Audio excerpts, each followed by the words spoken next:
அதாவது இந்த பொங்கலில் விவசாயிகள்கிட்ட இருந்து நிறைய பண்புகளை நாம் தெரிஞ்சுக்க வேண்டிய நாள் இது. விவசாயிகள் அவங்க விவசாயம் முன்னேறி இருக்கிற அளவுக்கு விவசாயிகளுடைய வாழ்க்கை தரம் முன்னேறலை. அந்த அளவுக்கு அவர்கள் நாட்டுக்காக உழைச்சிக்கிட்டு இருக்கிறாங்க. அந்த காலத்திலே அதை பற்றி ஒரு கதை சொல்கிறது உண்டு. ஒரு வயசான ஆள் நிலத்தில் ஏறு உழுதுகிட்டு இருந்தாராம். கிழிஞ்சு போன ஒரு சின்ன துண்டை தான் இடுப்பில் கட்டியிருந்தாராம். தலையில் ஒரு கந்தலை சுற்றி இருந்தார். உடம்பு பூரா சேரு, ரொம்ப ஏழை. ஏறு ஓட்டிகிட்டு இருக்கிறவர் வேறு எப்படி இருப்பார்? இருந்தாலும் அந்த ஆள் ரொம்ப ஜாலியாக பாட்டு பாடிக்கிட்டே ஏறு உழுதுகிட்டு இருந்தாராம். உடம்புல தான் அவர் ஏழையை தவிர மனசில் ஒரு ஏழையாக தெரியல. அந்த சமயத்தில் அந்த நாட்டு ராஜா அந்த பக்கமாக குதிரை மேலே வந்தாராம். வேட்டைக்கு போயிட்டு பரிவாரங்களோடு திரும்பி வந்துக்கிட்டு இருக்கிறார். ரொம்ப செல்வ செழிப்பில் இருக்கிற ராஜா அவர் இந்த வயசான விவசாயியை பார்த்துருக்கார். இந்த ஆள் ரொம்பவும் ஏழைங்கிறது அவர் பார்த்தாவே பளிச்சுன்னு தெரியுது. கட்டிக்கிறதுக்கு நல்ல துணி இல்லை, உடம்போ இழைச்சி போயிருக்குது, வயிறு முதுகில் போய் ஒட்டிகிட்டு இருக்கு, கண்ணு குழி விழுந்து போயிருக்குது. ஆனாலும் முகத்தை பார்த்தா சந்தோஷமாக இருக்கிற மாதிரி இருக்குது. இவ்வளவு உற்சாகமாக பாடிக்கிட்டு இருக்கிறாரே அப்படின்னு ஆச்சரியமாக நினச்சி பார்த்தார் அந்த ராஜா. சரி, அவர்கிட்ட கொஞ்சம் பேச்சு கொடுத்து பார்க்கலாம் அப்படின்னு முடிவு பண்ணார். ஐயா பெரியவரே, இப்படி கொஞ்சம் வர முடியுமான்னாராம். பொழுது போகிறதுக்குள்ளே நான் இந்த வயல் பூரா உழவு ஓட்டி ஆகணும், அதனால் பேசுகிறதுக்கு நேரம் இல்லை அப்படின்னாராம் அந்த பெரியவர். என்ன அவ்வளவு அவசரமாக? மீதி இருந்தால் நாளைக்கு உழுதக்கூடாதா? அது சரி, உனக்கு எத்தனை ஏக்கர் நிலம் இருக்குது அப்படின்னு விசாரிச்சிருக்கார் ராஜா. எனக்குன்னு சொந்தமாக உள்ளங்கை அளவு கூட நிலம் கிடையாது. இது எங்கள் முதலாளியோட நிலம். இதை பூராவும் உழுது முடித்தாதான் அவர் கூலி கொடுப்பார். நான் கூலிக்கு உழுதுகிட்டு இருக்கிறேன். உங்ககிட்ட பேசிக்கிட்டு இருந்தால் அவருக்கு துரோகம் பண்ணது மாதிரி ஆகிடும் அப்படின்னாராம். ராஜா குதிரையை விட்டு கீழே இறங்கினார். வரப்பில் நடந்து அந்த பெரியவர்கிட்டே போனாராம். சரி, ஒரு நாள் பூரா உழுதா உனக்கு எவ்வளவு கூலின்னு கேட்டிருக்கார். 8 அணா கூலி கிடைக்கும்னாராம் அவர். இது ரொம்ப காலத்துக்கு முன்னாடி நடந்த ஒரு சம்பவங்கிறதுனால அப்போ 8 அணா கூலிங்கிறது ரொம்ப பெருசு. இருந்தாலும் அதுவும் அந்த ராஜாவுக்கு பெரிய கூலியாக தெரியல. இவ்வளவு தானா, இதை வச்சுக்கிட்டு நீ எப்படி காலம் தள்ளுற அப்படின்னாராம். ஒன்றும் கவலை இல்லை அப்படின்னாராம் அவர். ராஜாவுக்கு ரொம்ப ஆச்சரியமாக போச்சு. 8 அணா கூலி வாங்குற இந்த ஆள் கவலை இல்லாமல் இருக்கிறார், ஏராளமான வசதியோடு இருக்கிறன்னா கவலை இல்லாமல் வாழ முடியலையே அப்படின்னு நினச்சி பார்த்துருக்கார். அது சரி, 8 அணாவில் எப்படி குடும்பம் நடத்துகிற அப்படின்னு கேட்டாராம். எனக்கு கிடைக்கிற 8 அணாவில் 2 அணா குடும்பத்துக்கு செலவழிக்கிறேன், 2 அணா பழைய கடனுக்கு கொடுக்குறேன், 2 அணா தர்மம் செய்கிறேன், 2 அணா வட்டிக்கு கொடுக்குறேன், ஒரு குறையும் இல்லைன்னாராம். ராஜாவுக்கு ஒன்றும் புரியல. எனக்கு ஒன்றும் புரியலேன்னு இருக்கார். ஐயா, எனக்கும் என் மனைவிக்கும் 2 அணா செலவாகுது. வயசான அம்மா அப்பா இருக்கிறாங்க, சின்ன வயசில் என்னை காப்பாற்றினவங்க அவங்க. அந்த கடனுக்கு 2 அணா செலவாகுது, அது பழைய கடன். என் தங்கச்சி ஒருத்தி ஆதரவு இல்லாத நிலைமையில் தன்னுடைய மகனோட என் வீட்டில் இருக்கிறா. அவளுக்கும் அவள் மகனுக்கும் 2 அணா செலவு பண்ணுறேன், அது தர்மம். எனக்கு 2 பிள்ளைங்க இருக்கிறாங்க, அவங்களுக்கு 2 அணா செலவு பண்ணுறேன், அது வட்டிக்கு கொடுக்கறது மாதிரி. பிற்காலத்தில் அவங்க எங்களை காப்பாற்றுவாங்க. அந்த வகையில் நான் திருப்தியோடு வாழ்ந்துக்கிட்டு இருக்கிறேன் அப்படின்னாராம். ராஜாவுக்கு அர்த்தம் புரிய ஆரம்பிச்சுதான். அந்த பெரிய நிலத்தை விலை கொடுத்து வாங்கி அந்த பெரியவருக்கே தானமாக கொடுத்துட்டாராம். இப்போ உழுதவருக்கே நிலம் சொந்தமாயிட்டுது. அன்னையிலேருந்து அரசனுக்கும் ஆறுதல் கிடைச்சிதான். இப்படி ஒரு கதை சொல்லுவாங்க. 8 அணா வருமானத்தை வச்சுக்கிட்டு எப்படி காலத்தை தள்ளுறதுன்னு சொல்கிறதுக்காக இந்த கதையை சொல்கிறதாக யாரும் தப்பாக நினச்சிக்கக்கூடாது. கிடைக்கிறத எப்படி பங்கு போடுறார், எப்படி திருப்தியாக வாழறார் அப்படிங்கிறது தான் முக்கியம். அது மாதிரி இன்றைக்கு இந்த பொங்கல் திருநாளில் உழவர்கள் மனசு மகிழ்ச்சியாக இருந்ததுன்னா அது எல்லாரும் மகிழ்ச்சியாக இருக்கிறது மாதிரி அர்த்தம். அதனால் அவர்கள்ட்டேருந்து நாம் பாடம் கற்றுக்கணும். சில உழவர்கள் தங்கள் நிலத்தில் விளையிறத தாங்கள் சாப்பிட மாட்டாங்க, அடுத்தவங்கள்ட்ட விற்றுட்டு சந்தையில் போய் வேறு அரிசி வாங்கிட்டு தான் இவங்க சாப்பிடுவாங்க. அப்படிப்பட்ட விவசாயிகள்லாம் இது உண்டு. பங்கிடுகிற பண்பை உழவர்கள்ட்டேருந்து கற்றுக்கொள்ளுங்கள் அப்படிம்பாங்க. ஒரு ஆள் நிம்மதியாக மகிழ்ச்சியாக இருந்தானா, உங்கள் நிம்மதிக்கும் மகிழ்ச்சிக்கும் என்ன காரணம்னு கேட்டிருக்கார் இன்னொருத்தர். என்கிட்ட இருந்தது பூராவையும் என் பிள்ளைங்களுக்கு சமமாக பங்கு போட்டு கொடுத்துட்டேன், எனக்குன்னு எதுவுமே வச்சுக்கல, அதுதான் நிம்மதிக்கு காரணம்ன்றிருக்கான். உங்ககிட்ட இருந்தது எவ்வளவு இருந்தது அப்படின்னு கேட்டிருக்காரு அவர். மொத்தமாக ஒரு 50,000 ரூபா இருக்கும் அப்படின்னு இருக்கான். அவ்வளவும் பணமாகவே இருந்ததா அப்படின்னு கேட்டிருக்காங்க அவங்க. இல்லைங்க, அவ்வளவும் கடன், அதை தான் பிரித்து கொடுத்துருக்கேன் பிள்ளைங்க கிட்ட அப்படின்னு நானா. அவன் எது ரொம்பவும் கஷ்டமான காரியம் அப்படின்னு கேட்டார் ஒருத்தர். ஒருத்தருக்கு ஒருத்தர் சண்டை போடாமல் இருக்கிறது தான் ரொம்ப கஷ்டமான காரியம் அப்படின்னு தோணுது. ஒரு நாட்டுக்கும் இன்னொரு நாட்டுக்கும் சண்டை, நாட்டுக்குள்ளேயே ஒரு குரூப்புக்கும் இன்னொரு குரூப்புக்கும் சண்டை. ஏன் சண்டை போட்டுக்கிறீங்கன்னு கேட்டு பாருங்கள். நாங்கள் சமாதானத்துக்காக தான் சண்டை போட்டுக்கிறோம் அப்படிம்பாங்க. வாழறதுக்காக பிறந்த மனுஷன் லட்சியத்துக்காக உயிரை விட தயார் அப்படின்னு சொல்லிகிட்டு இருப்பான். அப்படி உயிரை விடுறவங்கள நாமளும் பாராட்டுவோம். ஆனால் ஒன்றுமில்லாத விஷயங்களுக்கெல்லாம் சண்டை போடுறவங்களெல்லாம் அப்படிப்பட்டவங்களையும் சரி உயிரை விடுறவங்களையும் சரி என்னென்னு சொல்கிறது, யுத்தங்களாலேயும் சண்டைகளாலேயும் நாம் அடையிறது என்னங்கிறது ஒரு பக்கம் இருக்கட்டும், இழக்கிறது என்ன தெரியுமா? ஏராளமான உயிர்கள். ரத்தம் சிந்தறதுக்கு நான் தயார் அப்படின்னு மார்தட்டி சொல்லலாம். ஆனால் ரத்தம் சிந்தினா உயிர் காத்துக்கிட்டு இருக்க தயார் இல்லை. அதாவது உயிர் நமக்காக காத்துக்கிட்டு இருக்க தயார் இல்லை. இழக்கிற ரத்தத்தை ஈடுகட்டினா தான் உயிரை காப்பாற்ற முடியும். அதனால் இது சம்பந்தமாக ஆராய்ச்சி செய்கிற கட்டாயம் ஏற்பட்டு போச்சு. அதோட விளைவாக புதுசாக ஒன்றை கண்டுபிடிச்சிருக்கிறாங்க. அதுதான் செயற்கை ரத்த பொடி. இப்போ இந்த திடீர் சாம்பார் பொடி, திடீர் ரசப்பொடி, திடீர் காப்பி பொடி இப்படிலாம் சொல்கிறோம்ல, அது மாதிரி இது திடீர் ரத்த பொடி. இஸ்ரேல் ஒரு சின்ன நாடு, மக்கள் தொகை குறைச்சல், அதோட போர்கள் வேறு. அதனால் காயம்பட்டவங்களை காப்பாற்றியே தீர வேண்டிய கட்டாயம். காப்பாற்றணும்னா ரத்த இழப்பை தடுக்கணும். அப்படின்னா உடனடியாக புது ரத்தம் செலுத்தி ஆகணும். திடீர்னு ரத்தம் வேணும்னா எங்கே போகிறது? அதுவும் கிடைக்கிற ரத்தம் சேர்கிற குரூப்பாக இருக்கணும். ஒரு வேடிக்கை பார்த்தீங்களா, நான் வேறு குரூப்பு நீ வேறு குரூப்புன்னு இவன் சண்டை போடுறான். இதில் அடிபட்டவனுக்கு ரத்தம் கொடுக்க போனால் அதுலேயும் அது வேறு வேறு குரூப்பாக இருக்குது. அது ரத்தமும் வேறு வேறு குரூப்புன்னு சொல்லிகிட்டு இருக்குது. எந்த குரூப்பு ரத்தம் வேணும், அது உடனடியாக கிடைக்கலன்னா என்ன பண்ணுறது? இப்படிப்பட்ட கஷ்டம்லாம் நமக்கு வந்துடுது. இதுக்காக தான் விஞ்ஞானிகள் இந்த ரத்த பொடியை கண்டுபிடிச்சிருக்கிறாங்க. அதாவது ஒரு ஆள் அடிபட்டு போட்டான்னு வச்சுங்களேன், அவனுக்கு ரத்தம் கிடைக்கல, உடனே என்ன பண்ணலாம்? இந்த சுத்தப்படுத்தப்பட்ட தண்ணீரை கொஞ்சம் எடுத்துக்க வேண்டியது, அதில் இந்த ரத்த பொடியை கரைக்க வேண்டியது. இப்போ இந்த செயற்கை ரத்தம் தயாராகிட்டுது. இதை அந்த ஆள் உடம்புல ஏற்றி விட்டுற வேண்டியது. இயற்கையாக நம்ம உடம்புல இருக்கிற ரத்தம் என்னென்ன வேலை செய்யுதோ அதே வேலையை இதுவும் செய்யும். அதாவது ஆக்சிஜனை உடம்புல எல்லா இடத்துக்கும் எடுத்துகிட்டு போகுது. அந்த வேலையை இந்த செயற்கை ரத்தமும் செஞ்சுருது. ஆனால் ஒரு விஷயம், இந்த செயற்கை ரத்தம் ஒரு அவசரத்துக்கு தான் உபயோகப்படுத்தலாம், ஒரு முதல் உதவி மாதிரி.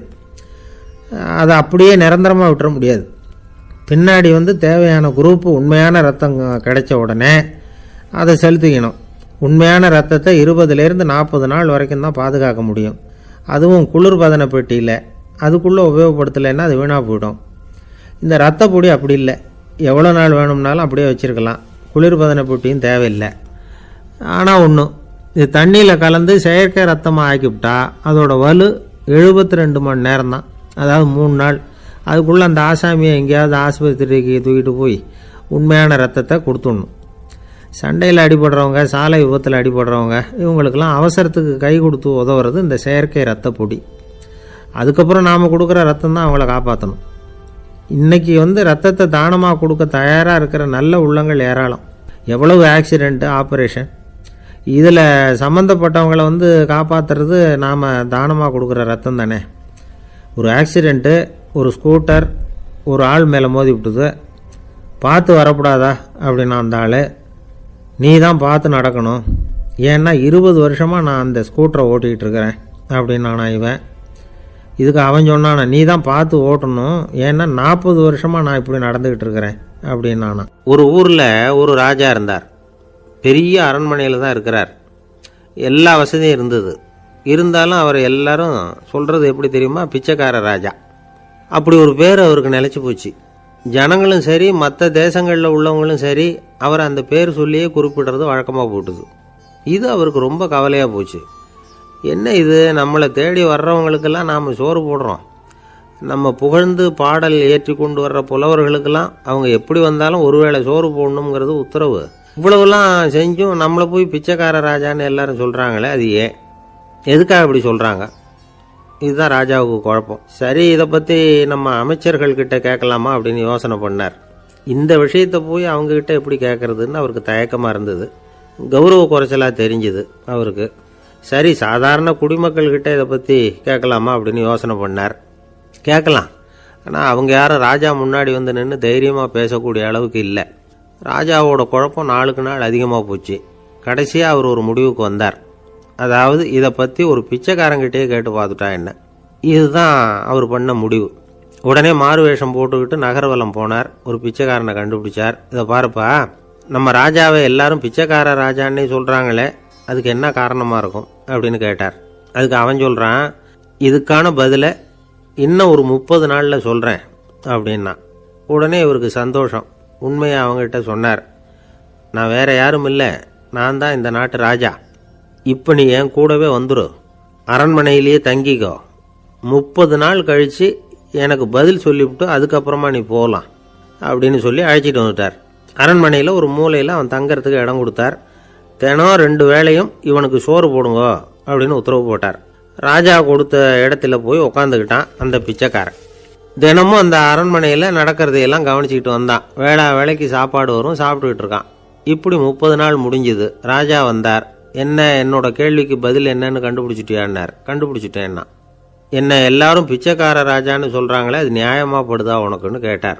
நியாயமாக தான் படுது, சந்தேகம் இல்லாமல் நீங்கள் பிச்சைக்கார ராஜா தான். என்னதான் நீங்கள் வசதியோடவும் படைபலத்தோடவும் இருந்தால் கூட நீங்கள் எங்கள் வர்க்கத்தை சேர்ந்த ஆசாமி தான் அப்படின்னு அடித்து சொல்லிவிட்டான் அந்த ஆள்.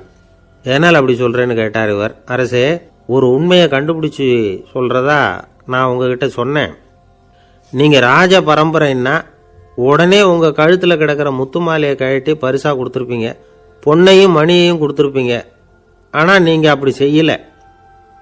என்னை ஒரு மூலையில் உட்கார வச்சு 2 வேளை சோறு போட சொன்னீங்க.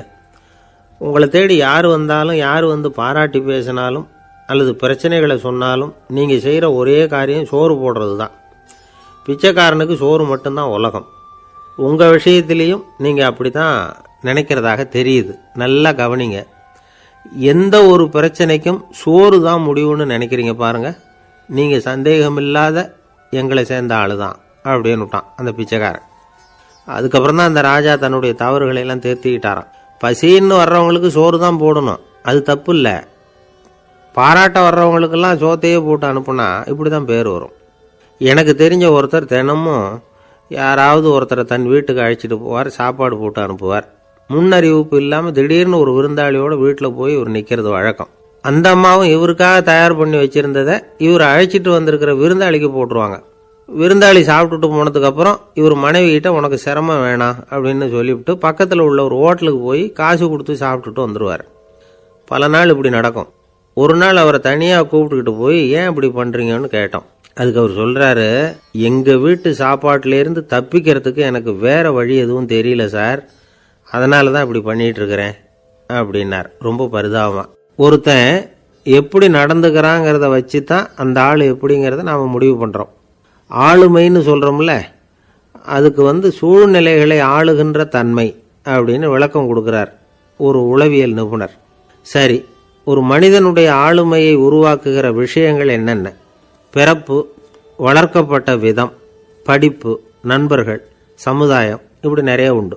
ஆளுமையின் அடிப்படையில் சில மனநோய்கள் உண்டாகுது.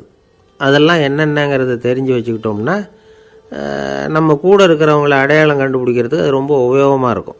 ஃப்ரெனாய்டு ஆளுமை அப்படின்னு ஒன்று. இந்த கோளாறு உள்ளவங்க எப்படி இருப்பாங்க தெரியுமா? அதிக உணர்ச்சி, சந்தேகம், பொறாமை இதெல்லாம் அதிகமாக இருக்கும். வளைஞ்சு கொடுக்க மாட்டாங்க. அடுத்தவங்களோட இணக்கமான உறவு இருக்காது. அவங்க செய்கிற தப்புக்கெல்லாம் அடுத்தவங்களை குறை சொல்லிகிட்டு இருப்பாங்க. இது ஒரு ரகம். அடுத்தது ஸ்கிசாய்டு ஆளுமை அப்படின்னு சொல்கிறாங்க. இந்த கோளாறு உள்ளவங்க அடுத்தவங்களோட பழக கூச்சப்படுவாங்க.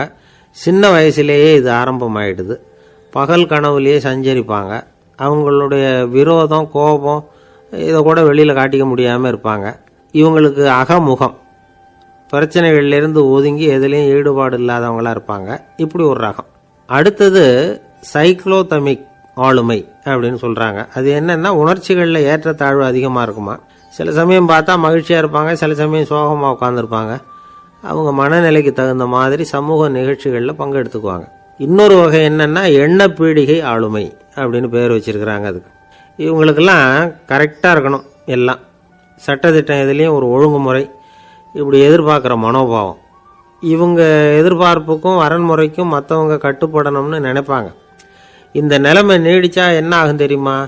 அலைக்கழிக்கிற எண்ணங்கள் திரும்ப திரும்ப ஒரே செயலை செய்ய தூண்டுற மன தளர்ச்சிக்கு ஆளாயிடுறாங்க. அடுத்தது ஹிஸ்டீரியா ஆளுமை.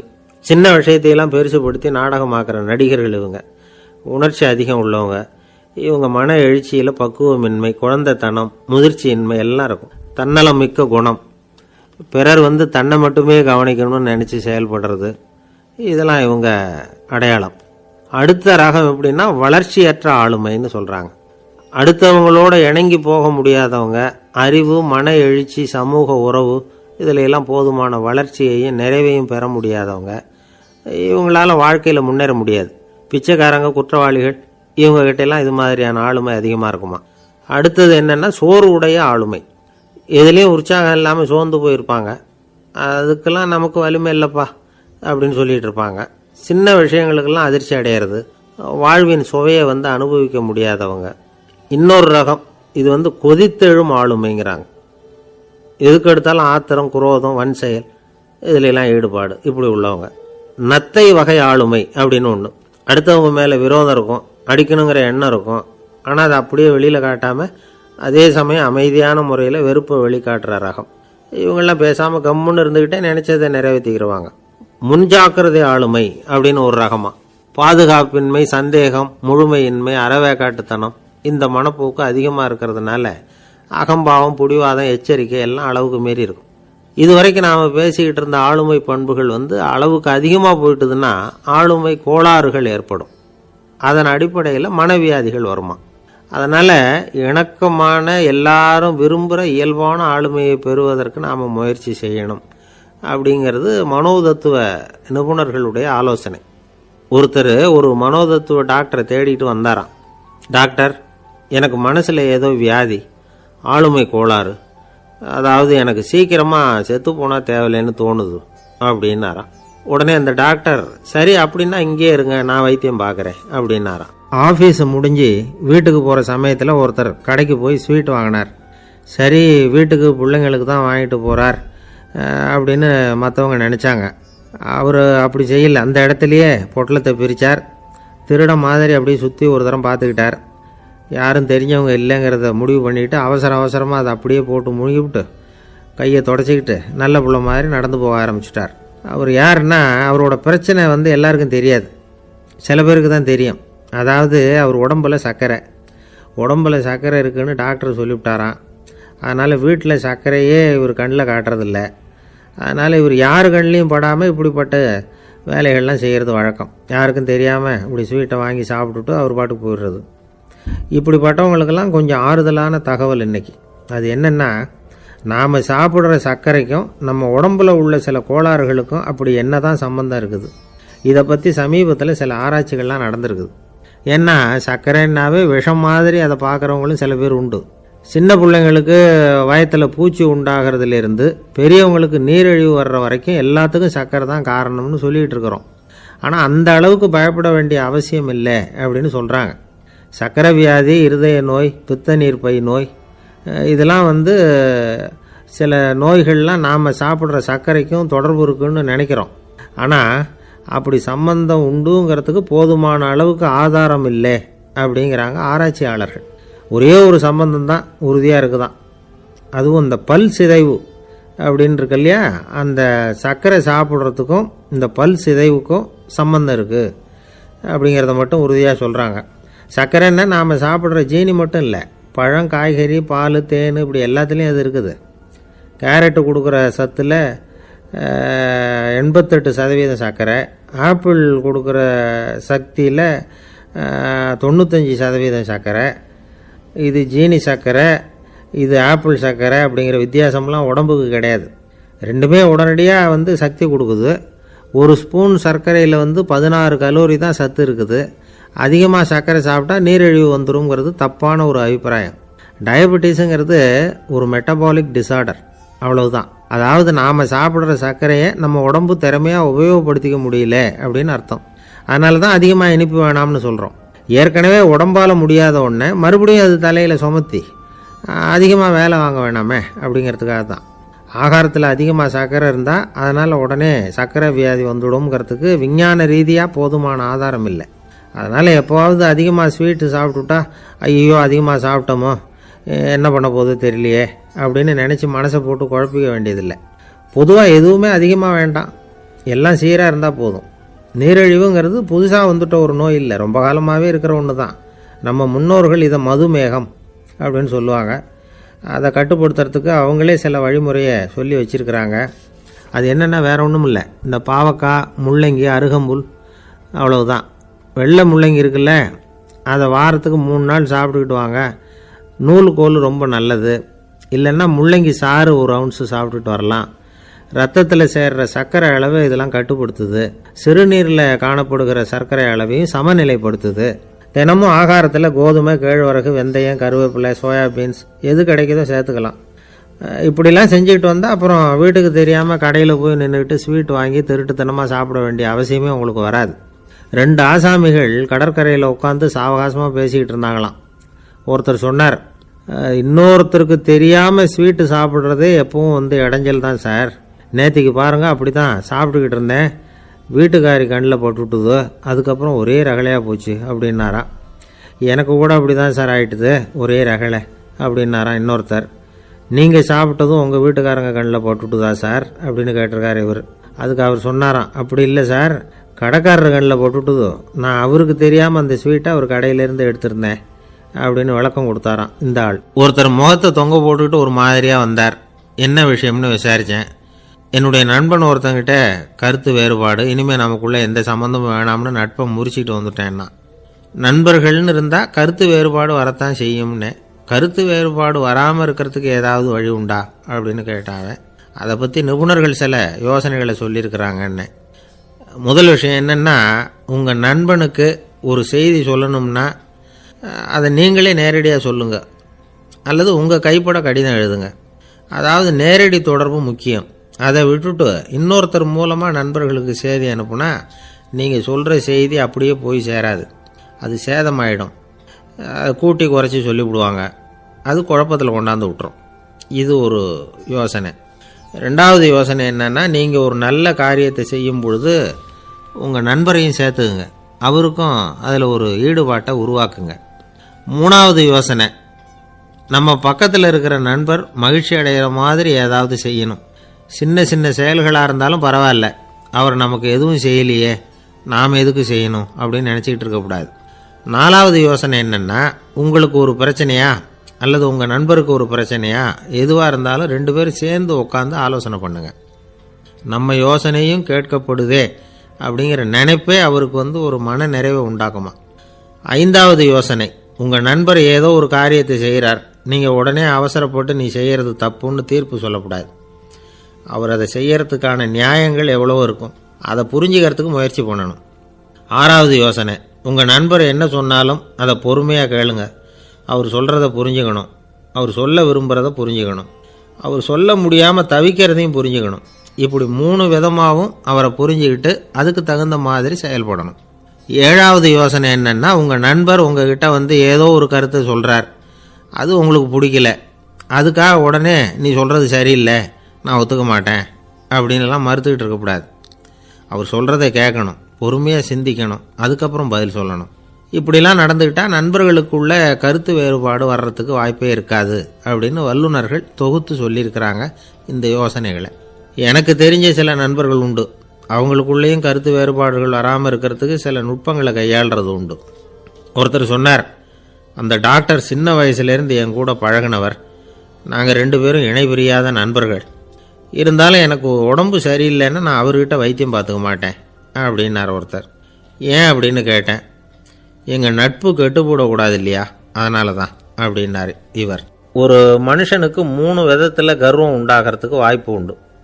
பணம், பதவி, புகழ். பணம் அதிகமாக வந்தால் கர்வம் வரலாம், பதவி பெருசாக வந்துட்டுதுன்னா கர்வம் வரலாம், புகழ் அதிகமாக போனாலும் கர்வம் வரலாம். இந்த 3 வகையான கர்வத்துக்கும் இடம் கொடுக்காமல் இருக்கிறாங்க பாருங்கள், அவங்க தான் சிறந்த மனிதர்கள். ஒரு பெரிய பொறுப்பில் இருக்கிறவங்களுக்கு கர்வம் வந்துடக்கூடாது. அப்படி வந்துட்டுதுன்னா அது எல்லாருக்கும் இடைஞ்சல். ஒரு ராஜா இருந்தார். அவர் ஒரு நாள் தன்னுடைய தலைநகரத்தை சுற்றி வந்துக்கிட்டு இருந்தார். ஒரு இடத்துல ஒரு அழகான நிலத்தை பார்த்தார். ஆஹா, இந்த இடத்துல நமக்குன்னு ஒரு மாளிகையை கட்டினா எவ்வளோ நல்லாயிருக்கும் அப்படின்னு நினச்சார். ராஜா நினச்சா அது முடியாத காரியமா? சரி, இந்த நிலம் யாருக்கு சொந்தம்னு விசாரிங்க அப்படின்னார் பக்கத்தில் இருந்தவங்கக்கிட்ட. அவங்கெல்லாம் ஓடி போய் விசாரித்தாங்க. அந்த இடம் வந்து ஒரு வயசான கிழவிக்கு சொந்தம், வயசான அம்மாவுக்கு சொந்தமாக. அந்த அம்மா தான் அதில் ஒரு குடிசையை போட்டு குடியிருந்துகிட்டு இருக்கிறாங்க.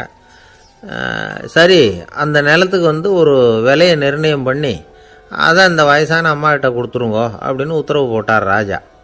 ஆனால் அந்த அம்மா இது எங்கள் பூர்வீக இடம், இதை விற்க மாட்டேன் அப்படின்னு சொல்லிவிட்டுது. சரி, 2 பங்கு விலை கொடுக்குறோம்னு சொல்லி பாருங்க அப்படின்னாங்க. அப்படியே சொன்னாங்க அரண்மனை ஆட்கள். அதுக்கும் சம்மதிக்கலை அந்த அம்மா. இதை கேள்விப்பட்டதும் ராஜாவுக்கு கோபம் வந்துட்டுது. தன்னுடைய ஆளுங்களை கூப்பிட்டார். போய் அந்த குடிசையை பிரித்து எறிங்க, காசெல்லாம் ஒன்றும் கொடுக்காதீங்க அப்படின்னு கத்தினார். அவ்வளோதான். அடுத்த நிமிஷம் அரண்மனை ஆசாமிகள் போனாங்க, குடிசையை பிரித்து எரிஞ்சாங்க. அந்த வயசான அம்மா இருக்குது, அதுவும் அந்த இடத்த விட்டு துரத்தி விட்டாங்க. அந்த இடத்துல ஒரு அரச மாளிகையை கட்டி முடிச்சிட்டாங்க. அந்த வயசான அம்மா பாவம், ராஜாவே இப்படி பண்ணால் யார்கிட்ட போய் முறையிட முடியும்? ஒரு ஞானி இருந்தார், அவர்கிட்ட போய் சொன்னாங்க. அவர் இவங்க சொன்னதை கேட்டு மனசில் வச்சுக்கிட்டார். ஒரு நாள் அந்த ராஜாவே இந்த ஞானியை கூப்பிட்டார். புதுசாக ஒரு மாளிகை கட்டியிருக்கிறேன், வந்து பாருங்கன்னு. சரின்னு சொல்லி இந்த பெரியவர் ஒரு நாள் அந்த மாளிகைக்கு போனார். சும்மா போகல, ஒரு கழுதையையும் ஓட்டிகிட்டு போனார். கொஞ்சம் சாக்குகள், வெத்து சாக்கு, அதையும் எடுத்து கழுதை முதுகில் போட்டு கழுதையை ஓட்டிகிட்டு போகிறார். ராஜா பார்த்தார். அவருக்கு இது ஆச்சரியமாக இருந்தது. என்ன இது, மாளிகைக்கு வந்துட்டு போங்கன்னு கூப்பிட்டா கழுதை சாக்கு இதெல்லாம் கொண்டு வராரே, ஒன்றும் புரியலையேன்னு நினச்சார். எதுக்காக இதெல்லாம்னு கேட்டார். அரசருடைய தோட்டத்திலேருந்து கொஞ்சம் மண் எடுத்துகிட்டு போகிறதுக்கு ஆசைப்படுறேன், அதுக்கு நீங்கள் அனுமதி கொடுக்கணும் அப்படின்னாரு இவர். இது என்ன வேடிக்கையான கோரிக்கையாக இருக்குது அப்படின்னு நினச்சார் ராஜா.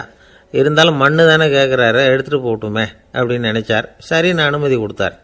அந்த பெரியவர் தோட்டத்துக்கு போனார், மண்ணை வெட்டினார், சாக்கில் போட்டு நிரப்புனார். ராஜாவை கொஞ்சம் கிட்ட வாங்கன்னு கூப்பிட்டார். இந்த மண் மூட்டையை தூக்கி கழுதையோட முதுகில் வைக்கணும், கொஞ்சம் உதவி பண்ணுங்கன்னார். ஓ, பண்ணுறேனே அப்படின்னு சொல்லி ராஜா கிட்ட போனார். மூட்டையை தூக்கி பார்க்குறாரு, முடியல, திணறி போயிட்டார். இப்போ அந்த ஞானி பேசினாராம். அரசே, இந்த ஒரு சாக்கு மண்ணையே உங்களால் தூக்க முடியல, அந்த கிழவிகிட்ட இருந்து அந்த அக்கிரமமாக அபகரித்த இந்த தோட்டம் பூராவையும் சுமக்கணும்னு ஆசைப்படுறீங்களே, அது உங்களால் முடியுமா அப்படின்னு கேட்டாராம். ராஜா யோசனை பண்ண ஆரம்பித்தார். தன்னுடைய செயலுக்காக வருத்தப்பட்டாராம். அந்த வயசான அம்மாவை உடனடியாக வரவழைச்சார். தாயே, தப்பு பண்ணிட்டேன், என்னை மன்னிச்சுக்குங்க, இன்னையிலேருந்து இந்த மாளிகையும் தோட்டமும் உங்களுக்கு தான் சொந்தம் அப்படின்னு சொல்லிவிட்டாராம். போகிறப்ப இந்த உலகத்திலேருந்து எண்ணத்தை எடுத்துகிட்டு போக போகிறோம், அதனால் ரொம்பவும் அலட்டிக்க வேண்டியதில்லை, கர்வப்பட வேண்டியதில்லை அப்படிங்கிறது ஒரு பெரிய உபதேசம். ஒரு பெரிய மனுஷன் சாக கிடந்தார், ரொம்பவும் அழுதார். ஏன் அழறீங்க அப்படின்னு கேட்டாங்க சுற்றி இருந்தவங்க. நான் சாகிறதுக்காக கவலைப்படலை, நான் நம்ம ஜனங்களுக்காக எவ்வளவோ காரியம்லாம் செஞ்சுக்கிட்டு வந்தேன். நான் செஞ்சுக்கிட்டு வந்த சேவையை இனிமேல் யார் செய்ய போகிறாங்க, அது யாரால முடியும், அதை நினச்சி தான் அழறேன் அப்படின்னாராம். ஒருத்தர் முன்னாடி வந்தார். அதுக்காக நீங்கள் கவலைப்படாதீங்க, உங்கள் சேவையை தொடர்ந்து செய்யறதுக்கு என்ன மாதிரி இளைஞர் பட்டாலும் தயாராக இருக்குது, இருந்தாலும் எங்கள் கவலை என்னென்னா அப்படின்னு இழுத்தார். என்ன சொல்லுங்கன்னு கேட்டார் அவர். நீங்கள் இதுவரைக்கும் என்ன சேவை செஞ்சுக்கிட்டு வந்தீங்க, அதுதான் எங்களுக்கு இன்னமும் புரியாத புதிராக இருக்குது அப்படின்னாராம் அவர். இந்த காலத்து புள்ள ஒருத்தன் தன்னோட அப்பாவை பார்த்து சொன்னான், அப்பா, நான் உனக்கு உதவி செய்யலாம்னு நினைக்கிறேன், என்ன உதவி செய்யணும்னு சொல்லு அப்படின்னா. நீ சும்மா இருந்தால் அதுவே எனக்கு செய்கிற பெரிய உதவிடா அப்படின்னார் அப்பா. சும்மா இருக்கிறதும் ஒரு உதவி தான், அது மாதிரி மௌனமும் ஒரு சமூக சேவை தான் அப்படிங்கிறார் காஞ்சி பெரியவர். நமக்கு 5 புலன்கள் இருக்குது, மெய், வாய், கண், மூக்கு, செவி. இந்த 5லேயும் அதிகப்படியான வேலை எதுக்குன்னு நினைக்கிறீங்க? வாய்க்கு தான். ஏன்னா அதுக்கு 2 வேலை. இப்போ கண்ணுக்கு பார்க்குறது மட்டும்தான் வேலை, காதுக்கு கேட்குறது மட்டும்தான் வேலை, மூக்குக்கு வாசனை அறியறது தான் வேலை, உடம்புக்கு உணர்றது மட்டும்தான் வேலை. ஆனால் வாய் அப்படி இல்லை, அதுக்கு 2 வேலை, சாப்பிட்றதும் அதுதான், பேசுகிறதும் அதுதான். அதாவது வாய் ஒன்று தான் கர்மேந்திரியமாகவும் இருக்குது, ஞானேந்திரியமாகவும் இருக்குது அப்படின்னு சொல்லுவாங்க. சாப்பாட்டில் உட்காந்தா எந்தெந்த ஆகாரம் என்னென்ன ருசின்னு அறிவிக்கிற வேலையும் செய்யுது. சபையில் உட்காந்தா பாடுறது, பேசுறது, சிரிக்கிறது, இது மாதிரியான வேலையும் செய்யுது.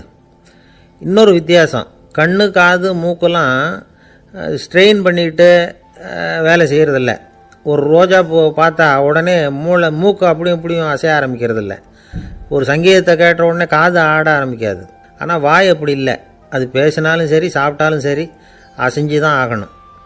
ஆக மற்றதை விட வாய்க்கு வேலை ஜாஸ்தின்னு தெரியுது. சாப்பிட்றது பேசுறது அப்படின்னு 2 காரியம் அதுக்கு.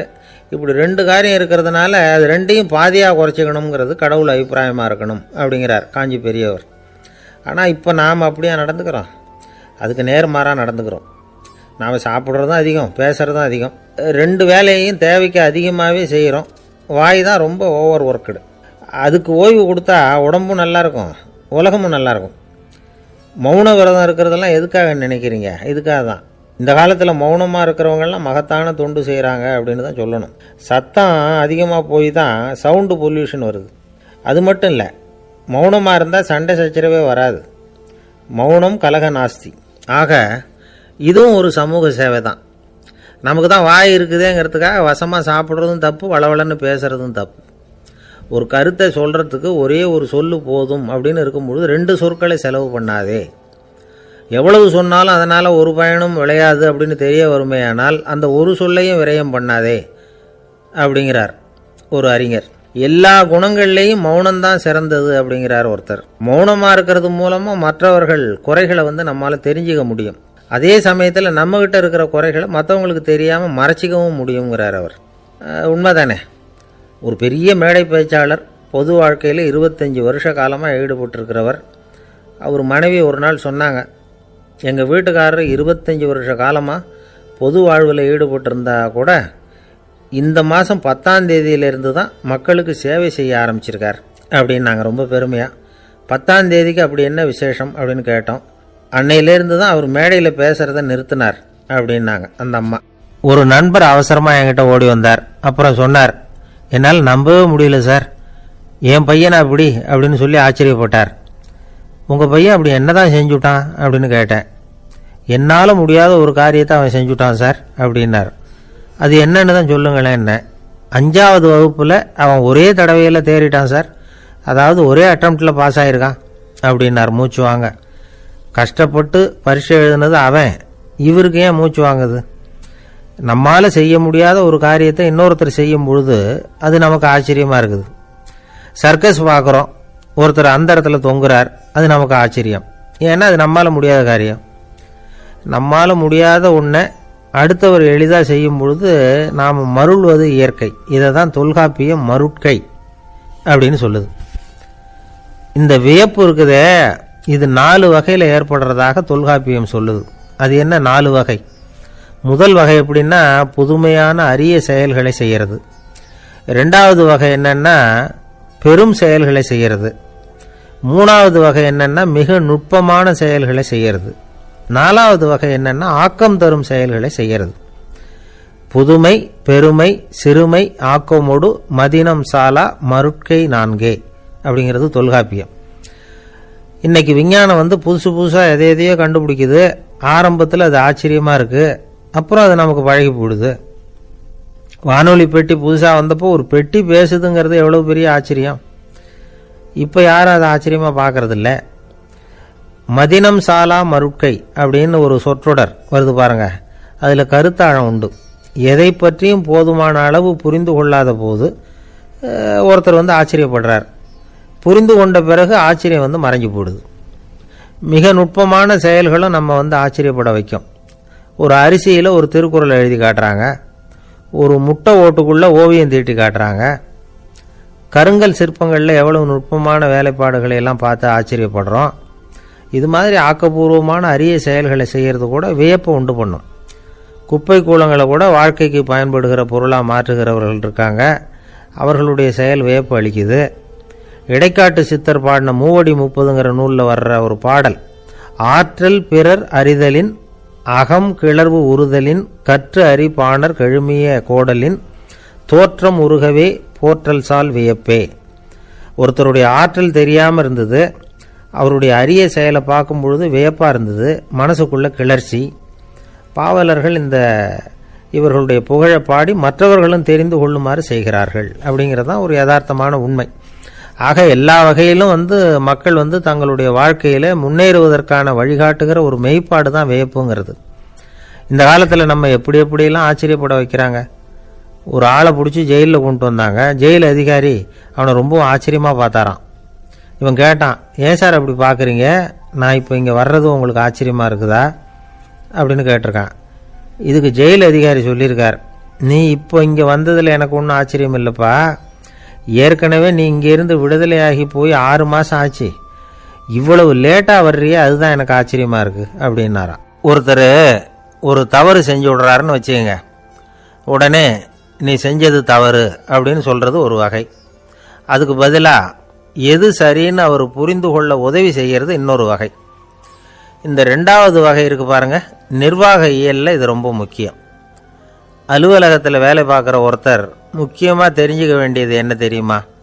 சக ஊழியர்கள்கிட்ட எப்படி பழகணும், மேலதிகாரிகள்கிட்ட எப்படி பழகணும், தனக்கு கீழே வேலை செய்கிறவங்க கிட்ட எப்படி பழகணும், வாடிக்கையாளர்கள்கிட்ட எப்படி பழகணும், இவங்க எல்லார்கிட்டையும் செம்மையான உறவை ஏற்படுத்திக்கிறது எப்படி, இதையெல்லாம் சொல்லிக் கொடுக்குற பாடம் தான் இன்டர் பர்சனல் ஸ்கில், திறமையான உறவு அப்படிங்கிறது. எந்த வேலையில் இருந்தாலும் சரி, இந்த உறவுகளை வளர்க்கும் திறன் உள்ளவங்க சீக்கிரம் முன்னுக்கு வந்துடுறாங்க. மற்றவங்க கிட்ட உறவை பலப்படுத்திக்கிறது எப்படி அப்படின்னு தெரிஞ்சுக்கிட்டோம்னா எந்த ஒரு தடையையும் சுலபமாக தாண்டி செய்கிற தொழிலில் முன்னுக்கு வந்துடலாம். ஹார்வர்டு பல்கலைக்கழகத்தில் ஒரு கணக்கெடுப்பு பண்ணி பார்த்தாங்களாம். பார்க்குற வேலையில் எது மாதிரி குணாதிசயம் உள்ளவங்க வேகமாக முன்னுக்கு வர்றாங்க அப்படின்னு தெரிஞ்சுக்கிறதுக்காக இந்த கணக்கெடுப்பு. வெவ்வேறு துறையில் வேகமாக முன்னுக்கு வந்திருக்கிற பல பேரை சந்தித்து இந்த சர்வேயை நடத்தியிருக்கிறாங்க. அவங்க கண்டுபிடிச்சி சொல்லியிருக்கிற உண்மை என்ன தெரியுமா? ஒருத்தர் ஒரு வேலையில் இருந்தால் அது சம்பந்தப்பட்ட சப்ஜெக்ட் பற்றிய அறிவு 35% இருந்தால் போதுமா. ஆனால் உறவுகளை வளர்க்கக்கூடிய திறன், இன்டர் பர்சனல் ஸ்கில்லு 65% வேணும். இப்படி உள்ளவங்க சீக்கிரம் முன்னுக்கு வந்துடுறாங்களாம். அதனால் ஒருத்தருக்கு வேலை சரியாக புரியலைன்னா கூட விவரமாக மற்றவங்க கிட்ட பழகிறது எப்படின்னு புரிஞ்சால் போதும், அவர் முன்னுக்கு வந்துடலாம். அலுவலகங்களில் மட்டும் இல்லை, எல்லா இடங்கள்லையும் இது ரொம்ப முக்கியம். வீட்டுக்குள்ளேயும் இது ரொம்ப முக்கியம், வீட்டுக்கு வெளியேயும் இது முக்கியம். அடுத்தவங்க கிட்ட பழகிறது எப்படிங்கிறத தெரிஞ்சுக்காதவன் வாழ்க்கையில் முன்னேற முடியாது. இன்னைக்கு ஆயுதங்களால் காயப்படுத்தி கொள்ளுகிறவர்களை விட வார்த்தைகளால் காயப்படுத்தி கொள்ளுகிறவர்கள் தான் அதிகம். பெரியவங்க என்ன சொல்கிறாங்க தெரியுமா? நீங்கள் இந்த பூமியில் பிறந்ததன் அர்த்தம் பூர்த்தியாகணும்னா அடுத்தவங்களுக்கு உதவி பண்ணுங்க. அடுத்தவங்களுக்கு உதவி செய்ய முடியாவிட்டால் கூட பரவாயில்லை, ஆனால் யாரையும் புண்படுத்தி விடாதீங்க அப்படின்னு சொல்கிறாங்க. எனக்கு தெரிஞ்ச ஒருத்தர் ஒரு அலுவலகத்தில் வேலை பார்க்குறார். அவர் சொல்லுவார், எனக்கு இந்த இன்டர் பர்சனல் ஸ்கில் ரொம்ப அதிகம் சார், சக ஊழியர்கள்கிட்ட ரொம்ப சுமூகமாக நடந்துக்குவேன். என் கூட வேலை பார்க்குற ஒருத்தருக்கு ஏதாவது ஒரு கஷ்டம்னா அந்த சமயத்தில் அவர் செய்ய வேண்டிய வேலையை நான் செஞ்சிருவேன் சார் அப்படிம்பார். நான் அவர்கிட்ட சமீபத்தில் அப்படி ஏதாவது செஞ்சுருக்கீங்களா அப்படின்னு கேட்டேன். செஞ்சுருக்கேன் சார். போன வாரம் புதன்கிழமை ஆஃபீஸில் என் பக்கத்து சீட்டுக்காரருக்கு வயிற்று வலி, உடனே நான் மெடிக்கல் லீவ் போட்டுவிட்டு எங்கள் வீட்டுக்கு போயிட்டேன் சார் அப்படின்னார். ஒரு அம்மா தெருவில் உட்காந்து என்னத்தையோ தேடிட்டு இருக்கிறாங்க. அந்த அம்மா ஒரு சூஃபி ஞானி. அவங்க பேர் என்னன்னா ரபியா அல் அடாவியா. அந்த அம்மாவுக்கு கண் கூட தெளிவாக தெரியாது. அந்த பக்கமாக வந்த சில பேர் இவங்களுக்கு உதவி செய்கிறதுக்காக வந்தாங்க. என்ன தேடிட்டு இருக்கிறீங்க அப்படின்னு கேட்டாங்க. இதுக்கு அந்த அம்மா, அந்த கேள்வி அவ்வளோ முக்கியத்துவம் இல்லை, நான் தேடிட்டு இருக்கிறேன், உங்களால் முடிஞ்சால் எனக்கு உதவி பண்ணலாம் அப்படின்னாங்களாம். உதவி செய்ய வந்தவங்களுக்கு ஆச்சரியம். எதை தேடுறோங்கிறது தெரியாமல் இப்படி ஏன் நேரத்தை செலவழிக்கிறீங்க, நாங்கள் எப்படி உங்களுக்கு உதவ முடியும், எங்களுக்கு ஒன்றும் புரியலையே அப்படின்ட்டுருக்காங்க. சரி, உங்களை திருப்தி பண்ணுறதுக்காக சொல்கிறேன், ஒரு குண்டூசி தொலைஞ்சி போச்சு, அதை தேடுறேன் அப்படின்னாங்களாம் அந்த அம்மா. அதுக்கப்புறம் இவங்களும் சேர்ந்து தேட ஆரம்பிச்சிட்டாங்க. கொஞ்ச நேரம் ஆச்சு, ஒன்றும் கிடைக்கல. உதவி செய்ய வந்தவங்களும் அழுத்து போட்டாங்க. அப்புறம் கேட்டாங்க, இதை பாருங்கம்மா, இது ரொம்பவும் பெரிய தெரு, அகலமான தெரு, அதனால் குறிப்பாக நீங்கள் எந்த இடத்துல அந்த குண்டூசியை தொலைச்சிங்க அதை சொல்ல முடியுமான்னாங்களாம். இதுக்கு அந்த அம்மா, நீங்கள் மறுபடியும் அர்த்தமில்லாத கேள்வியை கேட்குறீங்க, உங்கள் கேள்விக்கும் நான் தேடுறதுக்கும் என்ன சம்பந்தம்னாங்களாம். இதை கேட்டதும் அவங்க ஒரு மாதிரி ஆயிட்டாங்க. என்னம்மா நீங்கள் பைத்தியம் மாதிரி பேசுகிறீங்க அப்படின்னாங்களாம். சரி, உங்களை மறுபடியும் திருப்திப்படுத்துறதுக்காக சொல்கிறேன். அதை நான் எங்கள் வீட்டில் தொலைச்சுட்டேன் அப்படின்னாங்களாம். அப்புறம் எதுக்காக இங்கே தேடிட்டு இருக்கிறீங்க அப்படின்னு கேட்டிருக்காங்க. ஏன்னா இங்கே தான் வெளிச்சம் அதிகமாக இருக்குது, அங்கே வீட்டுக்குள்ளே இருட்டாக இருக்குது, அதனால் இங்கே தேடுறேன். வெளிச்சம் உள்ள இடத்துல தானே தேட முடியும் அப்படின்னாங்களாம் அந்த ஞானி. இந்த கதைக்கு என்ன அர்த்தங்கிறத பெரியவங்க சொல்கிறாங்க. அதாவது இந்த தேடுதல்ங்கிறது ஒரு வியாதி. அது நம்ம சதா அலைய வைக்கும், பைத்தியமாக மாற்றுறதுக்கு முயற்சி பண்ணோம். ஒரு காலம் அது நிறைவு அடையவே அடையாது. வாழ்வுங்கிறது ஒரு புரிந்து கொள்ள முடியாத சதா இயங்கி கொண்டிருக்கிற ஒரு செயல். அதுக்கு ஆரம்பமும் இல்லை, முடிவும் கிடையாது. எதையோ தேடணும் அப்படிங்கிற உந்துதல் நமக்குள்ளே இருக்கும், ஆனால் குறிப்பாக எதை தேடிட்டு இருக்கிறோம் அப்படிங்கிறது புரியாது. அப்படி ஏதாவது ஒன்றை தேடி அடைஞ்சிடுறோம்னு வச்சுக்கோங்க, உடனே ஒரு அதிருப்தி வந்துடும். அதனால் வாழ்க்கைங்கிறது சலிப்பு நிறைந்தது அப்படிங்கிற எண்ணத்தை உண்டாக்கிக்கிறோம். ஒன்று அடைஞ்சதுக்கு அப்புறம் இன்னொன்று தேட ஆரம்பிச்சிருவோம். ஆக இந்த தேடல்ங்கிறது நாம் ஒன்று அடைஞ்சாலும் அடையாவிட்டாலும் தொடர்ந்து நடந்துக்கிட்டு தான் இருக்கும். இதுக்கு முடிவே கிடையாது. இந்த உண்மையை நாம் நல்லா புரிஞ்சுக்கணும் அப்படிங்கிறது பெரியவங்களுடைய கருத்து. ஏழையும் தேடுறான், பணக்காரனும் தேடுறான், நோயாளியும் தேடுறான், நோய் இல்லாதவனும் தேடுறான், அதிகாரம் உள்ளவனும் தேடுறான், அதிகாரம் இல்லாதவனும் தேடுறான், முட்டாளும் தேடுறான், அறிவாளியும் தேடுறான். ஆனால் யாரும் இதை தான் தேடி சாதிக்க போகிறோம், இதுதான் முடிவு அப்படின்னு திட்டவட்டமாக சொன்னதில்லை. ஒன்று அடைஞ்சதும் இன்னொன்று தேட ஆரம்பிச்சிடுறாங்க, அவ்வளோதான். அதாவது உங்களின் தேடுபவர் உங்கள் உள்ளேதான் இருக்கிறார், அவரை தேடி கண்டுபிடியுங்கள். இதுதான் ஞானிகள் நமக்கு சொல்லுகிற ஒரு ஆலோசனை. நம்மால் ஒருத்தன் ஜெயிலில் இருந்தான். இன்னொரு கைதி அவனை பார்த்து கேட்டான், ஏன்பா உன்னை பார்க்கறதுக்கு வெளியிலேருந்து யாருமே இங்கே வர்றது இல்லையே, உனக்கு சொந்தக்காரங்களே கிடையாதா அப்படின்னு கேட்டானா. ஏன் இல்லை, எனக்கு சொந்தக்காரங்க நிறைய பேர் உண்டு, அவங்க என்னை பார்க்க வராததுக்கு காரணம் வேற அப்படின்ட்டுருக்கான் இவன். என்ன காரணம்னு கேட்டான் அவன். அதுக்கு இவன் சொன்னானா, அதுக்கு என்ன காரணம்னா அவங்க எல்லாரும் இங்கே உள்ளேயே இருக்கிறாங்க அப்படின்னானா. ஒரு சீன தேசத்து அரசர் இருந்தார். அவருக்கு வயசாயிட்டுது. அவருக்கு அடுத்தபடியாக அவருடைய புள்ள பட்டத்துக்கு வரணும், ஆட்சி பொறுப்பை ஏற்றுக்கணும். ஒரு நல்ல தலைவனுக்கு இருக்க வேண்டிய பண்புகள்லாம் தன்னுடைய மகனுக்கு இருக்கணும்னு விரும்பினார் அந்த அரசர். அதனால் இளவரசனை பக்கத்தில் இருந்த ஒரு குரு கிட்ட அனுப்புனார். இளவரசன் அவர்கிட்ட போய் சேர்ந்தான். அந்த குரு என்ன பண்ணார் தெரியுமா, இவனை பார்த்து சொன்னார், இதை பாருப்பா, நீ என்ன பண்ணுற, இப்போவே பக்கத்தில் இருக்கிற காட்டுக்கு போ, நடு காட்டில் போய் ஒரு இடத்துல உட்காந்துக்கோ, அங்கே என்னென்ன சத்தம்லாம் உன் காதில் விழுதுன்னு கவனித்து கேளு, உன் காதில் விழுந்த ஓசைகள் என்னென்னங்கிறத என்கிட்ட சொல்லு, அதுதான் எனக்கு தெரியணும், உனக்கு வேலையும் அதுதான் அப்படின்னு சொல்லி அனுப்பி வச்சுட்டார். இளவரசன் காட்டுக்கு போனான். குரு சொன்னபடியே ஒரு இடத்துல உட்காந்து கவனித்து கேட்டான். அதுக்கப்புறம் குருக்கிட்ட திரும்பி வந்தான். என்னென்ன சத்தம்லாம் கேட்ட அப்படின்னு கேட்டார் குரு. குருவே, காட்டில் நான் பறவைகள் சத்தம்லாம் கேட்டேன், மிருகங்களின் ஓசையையும் கேட்டேன், இதை தவிர இடி மின்னல் மழை இதுகளோட சத்தத்தையும் கேட்டேன் அப்படின்னா. குரு யோசனை பண்ணார், நீ இன்னமும் சரியாக கேட்கல, அதனால் மறுபடியும் காட்டுக்கு போ, கொஞ்ச நாள் தங்கியிருந்து கேட்டுட்டு வா அப்படின்னார். இளவரசனுக்கு ஒன்றும் புரியல. இருந்தாலும் குருவின் கட்டளையாச்சே, மறுக்க முடியுமா? உடனே அவன் மறுபடியும் காட்டுக்கு போனான். ஒரு இடத்துல உட்காந்தான். கொஞ்ச நேரம் உன்னிப்பாக கவனித்து கேட்டான்.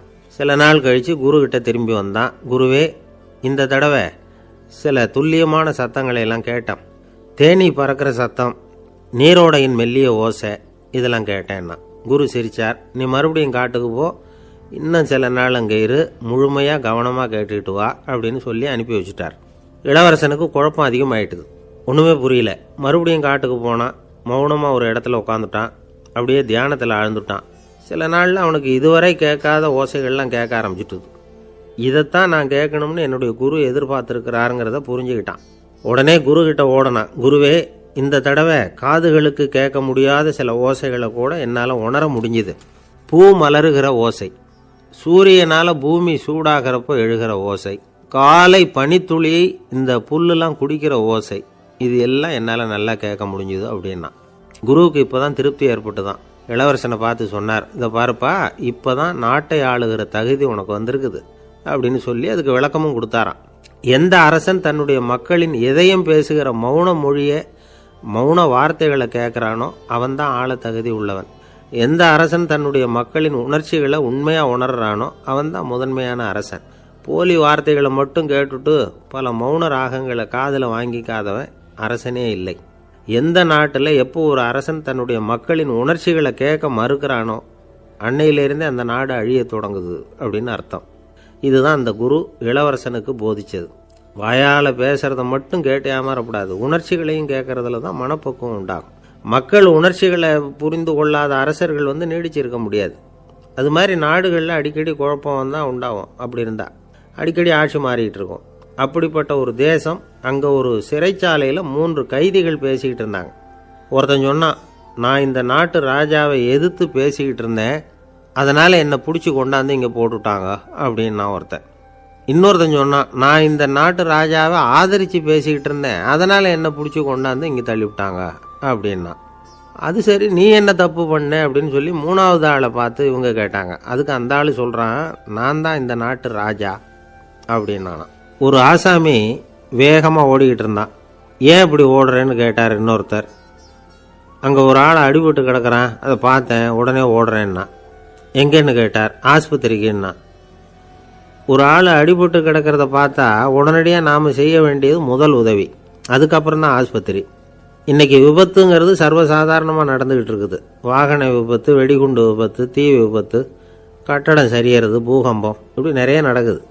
ஒரு விபத்தை பார்த்துட்டா நம்மளில் பல பேர் நமக்கு என்னத்துக்கு வம்புன்னு ஒதுங்கி போயிடுறதும் உண்டு. சில பேர் துணிஞ்சு கிட்ட போய் உதவி செய்கிறதும் உண்டு. அப்படி உதவி செய்ய நினைக்கிறவங்களுக்கு உபயோகப்படுற தகவல் இது. விபத்தில் காயமடைஞ்சவங்களை 3 பிரிவாக பிரிக்கலாமா. முதல் வகை கொஞ்சம் சீரியஸானது, உயிருக்கு உடனே ஆபத்து தரக்கூடியது. மூளை காயம், முகம், கழுத்து காயங்கள், இருதயம், நுரையீரல் காயங்கள், வயத்தில் உள்ளுறுப்பு காயங்கள், அதிகப்படியான இரத்தப்போக்கு, இதனால எல்லாம் பாதிக்கப்பட்டிருந்தால் அது முதல் வகை அப்படின்னு நாமளே மனசுக்குள்ளே முடிவு பண்ணிக்கணும். இவங்களுக்கெல்லாம் உடனடியாக முதல் உதவி கொடுக்கணும். தாமதப்படுத்தாமல் ஆஸ்பத்திரிக்கு கொண்டுகிட்டு போயிடணும். இப்படி கொஞ்சம் எச்சரிக்கையாக நடந்துக்கிட்டால் அவங்களில் பல பேரை காப்பாற்றி போடலாம். 2வது வகை எப்படின்னா, முதல் உதவி விரைவாக கிடைச்சா உயிர் பிழைக்கக்கூடிய மார்பு காயங்கள், கைகால் எலும்பு முறிவு, இடுப்பு முதுகெலும்பு காயம், சீரான இரத்த சேதம், இப்படிப்பட்டவங்களை 2வது வகையாக பிரிக்கணும். ஆபத்து இல்லாத சிராய்ப்புகள், சிறு காயங்கள், இரத்த உறைவுகள், இதனால் பாதிக்கப்படுறவங்க 3வது வகை. ஒருத்தர் தலையில் அடிபட்டு நினைவு விழுந்துட்டார்னு வச்சுங்க, அவருக்கு வாந்தி வர்றதுனால புறையேறி மூச்சு அடைப்பு உண்டாகும். இப்படி ஆகாமல் இருக்கிறதுக்காக தலையை ஒரு பக்கமாக சாய்ச்சி வைக்கலாம். நாடி துடிப்பையும் இதய துடிப்பையும் தொட்டு பார்க்கணும். அது குறைஞ்சிருந்தாலும் சரி, நின்று இருந்தாலும் சரி, அவர் மார்பை நிமிஷத்துக்கு 80 தடவை உள்ளங்கையால் அழுத்தி இதய துடிப்பை மீட்கிறதுக்கு உதவி பண்ணணும். கழுத்தில் காயம்பட்டாலும் ஆபத்து அதிகம். கழுத்துக்கு அடியில் ஒரு துண்டை மடித்து வைக்கலாம். 2 பக்கமும் சின்ன தலையணை அல்லது துணி மடிப்புகளை வச்சு கழுத்தை அதிகமாக அசையாமல் பார்த்துக்கலாம். முதுகெலும்பு முறிஞ்சிருக்குமோ அப்படிங்கிற சந்தேகம் இருந்ததுன்னா அவரை அதிகமாக அசைய விடக்கூடாது. அதிகமாக அசைஞ்சால் தண்டு இடத்துல பாதிப்பு ஏற்பட்டு கைகால் விளங்காமல் போயிடும். அவரை ஒரு கனமான போர்வை இல்லைன்னா பாயில் படுக்க வச்சு 4 பேர் மெதுவாக தூக்கி மருத்துவ உதவிக்கு அனுப்பி வைக்கலாம். கையெலும்பு முறிஞ்சிருந்தால் முறிஞ்ச பாகத்தை உடம்போடு சேர்த்து அசையாமல் கட்டி போடலாம். கால் எலும்பு முறிஞ்சிருந்தால் மற்ற காலோடு சேர்த்து கட்டி போடலாம். முறிஞ்ச பாகம் தொங்காமல் பார்த்துக்கணும், அப்போ தான் வீக்கம் உண்டாகாமல் இருக்கும். வெட்டு காயம், குண்டடிப்பட்ட காயம், இதிலெல்லாம் ரத்தப்போக்கு அதிகமாக இருக்கும். ரத்தம் வெளியேற ஆபத்து அதிகம். சுத்தமான துணியை பல மடிப்புகளை மடித்து காயத்தின் மேலே வச்சு அழுத்தமாக ஒரு 10 நிமிஷம் பிடிச்சிக்கணும். ரத்தம் நின்ன உடனே காயத்துக்கு கட்டு போடலாம். சில சமயம் காயம்பட்ட பாகத்தை உயரமாக தூக்கி பிடிச்சிக்கிட்டா தான் ரத்த கசிவு நிற்கும். இந்த விவரங்களையெல்லாம் கொஞ்சம் மனசில் வாங்கி வச்சுக்கிட்டோம்னா சமயத்தில் உதவும். ஏன்னா இந்த காலத்தில் விபத்து எந்த ரூபத்தில் எப்போ வரும்னு யூகிக்கவே முடியல. நண்பர் ஒருத்தர் சொன்னார், நேற்றுக்கு பாருங்க சார், என் கண்ணு முன்னாடியே ஒரு சின்ன விபத்து நடந்ததுன்னார். என்னன்னு விசாரித்தோம். ஒரு பஸ்ஸில் வந்துக்கிட்டு இருந்தேன். அந்த பஸ்ஸில் பின்பக்கம் படி ஓரமாக நின்றுக்கிட்டு இருந்த ஒருத்தர் ரோட்டில் விழுந்துட்டார். டிரைவர் அதை கவனிக்கலை, நிறுத்தாமல் அவர் பாட்டுக்கு போகிறாருன்னார். கண்டக்டர் உடனே விசில் கொடுத்து பஸ்ஸை நிறுத்த வேண்டியது தானே அப்படின்னோம். அதுதான் சார் முடியாமல் போச்சுன்னார் அவர். ஏன்னு கேட்டாங்க. தவறி கீழே விழுந்ததே அந்த கண்டக்டர் தான் சார் அப்படிங்கிறார். ஒரு நண்பர், அவர்கிட்ட பேசிக்கிட்டு இருந்தேன். மனித உறவுகள் பற்றி அவர் சொல்லிகிட்டு இருந்தார். அமெரிக்காவில் தந்தை மகன் உறவு எப்படி இருக்குது அப்படிங்கிறத விளக்கிறதுக்கு அவர் ஒரு கதையை சொன்னார். ஒரு அப்பா பகல் பூராவும் அலுவலகத்தில் வேலை, ஓடி ஆடி உழைச்சிக்கிட்டு களைச்சி போய் ராத்திரி 10 மணிக்கு மேலே வீடு திரும்பினான். வீட்டு வாசலில் அவரோட மகன் காத்துக்கிட்டு இருக்கிறான். இன்னமும் தூங்கலை. அப்பா வாசல்லையே தடுத்து நிறுத்தி, அப்பா உனக்கு சம்பளம் எவ்வளவு அப்படின்னு கேட்குறான். ஏற்கனவே ஆஃபீஸ் பிரச்சனைகளால் அழுத்து போய் திரும்புகிற அப்பாவுக்கு கோவம் வந்துடுது. என்னடா இப்படிலாம் கேளுன்னு உங்கள் அம்மா உனக்கு சொல்லி கொடுத்தாளா அப்படின்னு சொல்லிவிட்டு உள்ளே போய் சட்டையை கட்டி மாட்டிவிட்டு குளிச்சுவிட்டு மறுபடியும் வெளியில் வந்து உடையை மாற்றுகிற சமயம் அப்போ மறுபடியும் மகன் உள்ளே வந்து நிற்கிறான் அவர் முன்னாடியே. அப்பா உனக்கு எவ்வளவு சம்பளங்கிறான் மறுபடியும். அப்பாவுக்கு எரிச்சல் அதிகமாகிட்டுது.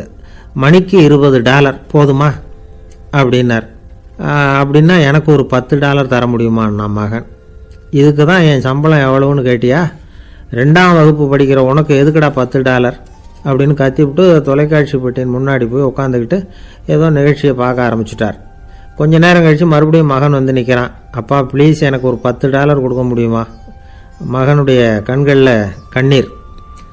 என்னடா அவன் கண்ணீரை காட்டி காரியம் சாதிக்கலாம்னு பார்க்குறியா? ஒரு காசு கூட கொடுக்க மாட்டான் போ அப்படின்னு விரட்டி விட்டான். மகன் கண்ணீரை தொடச்சிக்கிட்டே கண்ணை தொடச்சிக்கிட்டு பேசாமல் போய் படுத்துக்கிட்டானா. கொஞ்ச நேரம் ஆச்சு. அப்பாவோட கோபம் கொஞ்சம் கொஞ்சமாக குறைஞ்சிது. பிள்ளைகிட்ட கோபமாக கத்துனது தப்பு தாங்கிறது புரிஞ்சுது அவனுக்கு. எழுந்திரிச்சு போனான், படுக்கை இறக்கி போனான். மகனை பார்த்தான். அவன் தலையணையை கட்டி பிடிச்சிக்கிட்டு அழுதுகிட்டு இருக்கிறான். அவனை மெல்ல நெருங்கி அவங்ககிட்ட எதமாக பேசுறதுக்கு ஆரம்பித்தானான். எதுக்குடா உனக்கு $10 பள்ளிக்கூடத்தில் கேட்டாங்களா அப்படின்னு கேட்டானான். மகன் சொல்லியிருக்கான், இல்லை டாடி, உனக்கு 1 மணி நேரம் சம்பளம் $20ன்னு சொன்னேன். நீ ஏற்கனவே எனக்கு கொடுத்த பாக்கெட் மணி $10 என்கிட்ட இருக்குது. இப்போ நீ இன்னொரு $10 கொடுத்தீங்கன்னா அதையும் சேர்த்து $20 ஆகிடும். அந்த $20 நான் உனக்கு கொடுத்துருவேன். அப்படி கொடுத்தா நீ என் கூட 1 மணி நேரம் செலவழிப்ப இல்லையா? அதுக்காக தான் $10 கேட்டேன் அப்படின்னு சொன்னானோ. அந்த அப்பா கண்ணு கலங்கி போச்சான். ஆதரவோடு தன்னுடைய மகனை கட்டி பிடிச்சி அழ ஆரம்பிச்சிட்டாராம். இதுதான் நண்பர் சொன்ன கதை. அமெரிக்கா மட்டும் இல்லை, உலகம் பூராவும் இன்றைக்கி மனித உறவுகள் இப்படி தான் மாறிட்டு இருக்கு. பெரியவர்கள் அறிவுரை என்ன தெரியுமா? உங்கள் குழந்தைகளிடமிருந்து குழந்தை பருவத்தை பிரித்து விடாதீர்கள் அப்படிங்கிறது தான். அதாவது இன்றைய குழந்தைகள் தங்கள் பிருந்தாவனத்தை இழந்து விடுகிறார்கள் அப்படிங்கிறது அவங்களுடைய கருத்து. இந்த நிலைக்கு நாம் காரணமாக இருந்துடக்கூடாது. குழந்தைகளோட விளையாடுவோம், குடும்பத்தோடு உறவாடுவோம் அப்படிங்கிறது தான் நம்முடைய நோக்கமாக இருக்கணும். இன்றைய உறவு முறைக்கு இன்னொரு உதாரணம் சொல்லுவாங்க. ஒருத்தர் வந்தாராம், அவர் பக்கத்தில் ஒரு சின்ன பையன். நாம் அவரை விசாரிக்கிறோம், யார் இந்த பையன் அப்படின்னா அவர் சொல்கிறார், இவன் எனக்கு தூரத்து உறவு அப்படின்னாராம். இந்த தூரத்து உறவுன்னா எப்படின்னு இருக்கான். இதுக்கு அவன் சொல்லியிருக்கிறான், இவன் எங்கள் அப்பாவுக்கு 8வது புள்ள அப்படின்னானான். ஒரு ஊரில் ஒரு பெரிய ஞானி இருந்தார். அவர் படுக்கையில் இருந்தார். இன்னும் கொஞ்ச நேரம்தான் அவர் இந்த உலகத்தில் இருக்க போகிறார். அவரை சுற்றி ஏகப்பட்ட கூட்டம். ஏற்கனவே அவருடைய உபதேசங்களை கேட்டவங்க பல பேர் அவரை சுற்றி நிற்கிறாங்க. அந்த ஞானி மெதுவாக கண்ணை திறந்து பார்க்குறார். எல்லாரும் அவருடைய கடைசி வார்த்தையை கேட்கறதுக்காக அவளோட காத்துக்கிட்டு இருக்கிறாங்க. அந்த ஞானி மெதுவாக பேச ஆரம்பித்தார். நான் என்னுடைய வாழ்நாள் பூராவும் உங்களுக்கு நிறைய போதனைகள் சொல்லிக்கிட்டு இருக்கிறேன். பேரானந்தம், மகிழ்ச்சி, தியானத்தன்மை இதை பற்றியெல்லாம் சொல்லியிருக்கிறேன். இப்போ நான் வேற ஒரு கரைக்கு போய்கிட்டு இருக்கிறேன். நான் இனிமேல் இந்த கரையில் இருக்க மாட்டேன். நீங்கள் நான் சொன்னதையெல்லாம் கேட்டீங்க, ஆனால் எதையும் நீங்கள் நடைமுறைப்படுத்தி பார்க்கல. எல்லாம் கேட்டதோடு சரி, அதோடு விட்டுவிட்டீங்க. அப்புறம் அதை தள்ளி போட்டுக்கிட்டே வந்துட்டீங்க. மேலும் அதை தள்ளி போடுறதுல எந்த பிரயோஜனமும் கிடையாது. இப்போ நான் போய்கிட்டு இருக்கிறேன், உங்களில் யாராவது என்னோட வர்றதுக்கு தயாரா அப்படின்னு கேட்டார். அவ்வளவுதான், யாரும் வாயை திறக்கலை. ஒரே மௌனம், சத்தமே இல்லை. ஒருத்தர் பார்த்துக்கிட்டே நிற்கிறாங்க. அந்த கூட்டத்தில் ஒரு ஆள் அந்த ஞானி கூடவே 40 வருஷத்துக்கு மேலே இருந்திருக்கிறான். அவனும் வாயை திறக்காமல் இன்னொருத்தன் முகத்தை பார்த்துக்கிட்டே நிற்கிறான். இந்த சமயத்தில் பின்னாடி நின்றுக்கிட்டு இருந்த ஒருத்தன் கையை தூக்கினான். ஞானி அவனை பார்த்தார். சரி, ஒருத்தனுக்காவது நம்மோட வர்றதுக்கு தைரியம் இருக்குது அப்படின்னு நினச்சார். ஆனால் அந்த ஆள் என்ன சொன்னான் தெரியுமா? ஐயா, நீங்கள் கேட்குறப்போ நான் உடனே எழுந்திருக்கல, கையை மட்டும்தான் தூக்கினேன். என்ன காரணம்னா, நான் எப்படி அடுத்த கரைக்கு சேர்றதுங்கிறது தெரிஞ்சுக்கிறதுக்காகத்தான். அந்த விவரத்தை மட்டும் இப்போ உங்ககிட்ட இருந்து நான் தெரிஞ்சுக்க ஆசைப்படுறேன். ஏன்னா இப்போ நான் உங்கள் கூட வர்றதுக்கு தயாராக இல்லை. எவ்வளவோ காரியங்களை நான் இன்னும் இங்கே முடிக்க வேண்டி இருக்குது. வீட்டுக்கு ஒரு விருந்தினர் வந்திருக்கிறார். என்னுடைய இளைய மகனுக்கு கல்யாணம் பண்ணி வைக்கணும். அதனால் இன்றைக்கி உங்கள் கூட வர முடியாது. அது மட்டும் இல்லை, இப்போ உங்கள் கூட அடுத்த கரைக்கு வந்தால் திரும்பி வர முடியாதுன்னு வேறு சொல்கிறீங்க. அதனால் இப்போ நான் வரல. இன்னொரு நாள் நிச்சயமாக நான் வர்றேங்க, உங்களை சந்திக்கிறேன். அதனால் இப்போ நீங்கள் இன்னொரு தடவை எங்களுக்கு விளக்கமாக சொல்லணும். ஏற்கனவே பல தடவை சொல்லியிருக்கிறீங்க. தயவு பண்ணி இப்போ ஒரு தடவை சொன்னீங்கன்னா சௌகரியமாக இருக்கும். அந்த அடுத்த கரையை அடையிறது எப்படி? இப்போ ஒரு தடவை அதை விளக்கமாக சொல்லிட்டிங்கன்னா நல்லா ஞாபகப்படுத்திக்குவேன். அது சரியான சமயம் வர்றப்போ இது எனக்கு உதவியாக இருக்கும் அப்படின்னு நானும். ஆனால் உண்மை என்ன தெரியுமா? அந்த சரியான சமயம் வரவே இல்லை அப்படிங்கிறது தான் உண்மை. இப்படி அந்த கதை முடியும். இந்த கதை அந்த ஒரு ஆளுக்கு மட்டும் இல்லை, கிட்டத்தட்ட எல்லாருக்குமே அது பொருந்தும் அப்படிங்கிறாங்க விவரம் தெரிஞ்சவங்க. எல்லாருமே அந்த சரியான தருணத்துக்காகத்தான் காத்துக்கிட்டு இருக்கிறாங்களாம். அதுக்காக ஜோசியம் பார்க்குறாங்க, கைரேகை பார்க்குறாங்க, நாளைக்கு என்ன நடக்குங்கிற ஆவலில் எல்லாரும் காத்துக்கிட்டு இருக்கிறாங்க. ஆனால் அந்த ஒரு நாள் ஒருபோதும் வரப்போகிறதில்ல. நீங்கள் தள்ளி போடுறதுக்காக பல அர்த்தமில்லாத காரணங்களை தேடுறீங்க அப்படிங்கிறார் ஒரு ஞானி. காத்திருக்கிறதுலேயே நம்ம காலம் ஓடி போயிடுது. ஏன்னா இன்னைக்கு நாம் சிந்திக்கிறது நாளைக்கு நாம் சிந்திக்கிறது இல்லை. ஒவ்வொரு நாளும் ஒவ்வொரு மாதிரி போயிடுது. நாளைக்கு மறுநாளை பற்றியே சிந்திக்கிறோம். இப்படியே அது பாட்டுக்கு போயிடும். கரையை தொட்டு பார்க்குறது எப்போ? இதுதான் கேள்வி. நமக்கு வேண்டியப்பட்ட ஒருத்தர் ஒரு ரயில்வே பிளாட்ஃபாரத்தில் நின்றுட்டு இருக்கிறார். அங்கே இருக்கிறவங்க கிட்ட கேட்குறாராம், விசாரிக்கிறார், ஏங்க கிழக்க போகிற ரயில் போயிட்டுதுங்களான்னாராம். போயிட்டுதுன்னு இருக்கிறாங்க. கொஞ்ச நேரம் கழித்து ஏங்க மேற்க போகிற ரயில் போயிட்டுதுங்களான்னு கேட்டிருக்காரு. போயிட்டுதுங்களான் இருக்காங்க. அப்புறம் கொஞ்ச நேரம் கழித்து மறுபடியும் ஏங்க 10:30 மணி வண்டி போயிட்டுதான்னு கேட்டிருக்காரு. தொடர்ந்து காலையிலேருந்து சாயந்தரம் வரைக்கும் இப்படி ஒரே இடத்துல நின்றுட்டு கேட்டுக்கிட்டே இருக்கிறார்.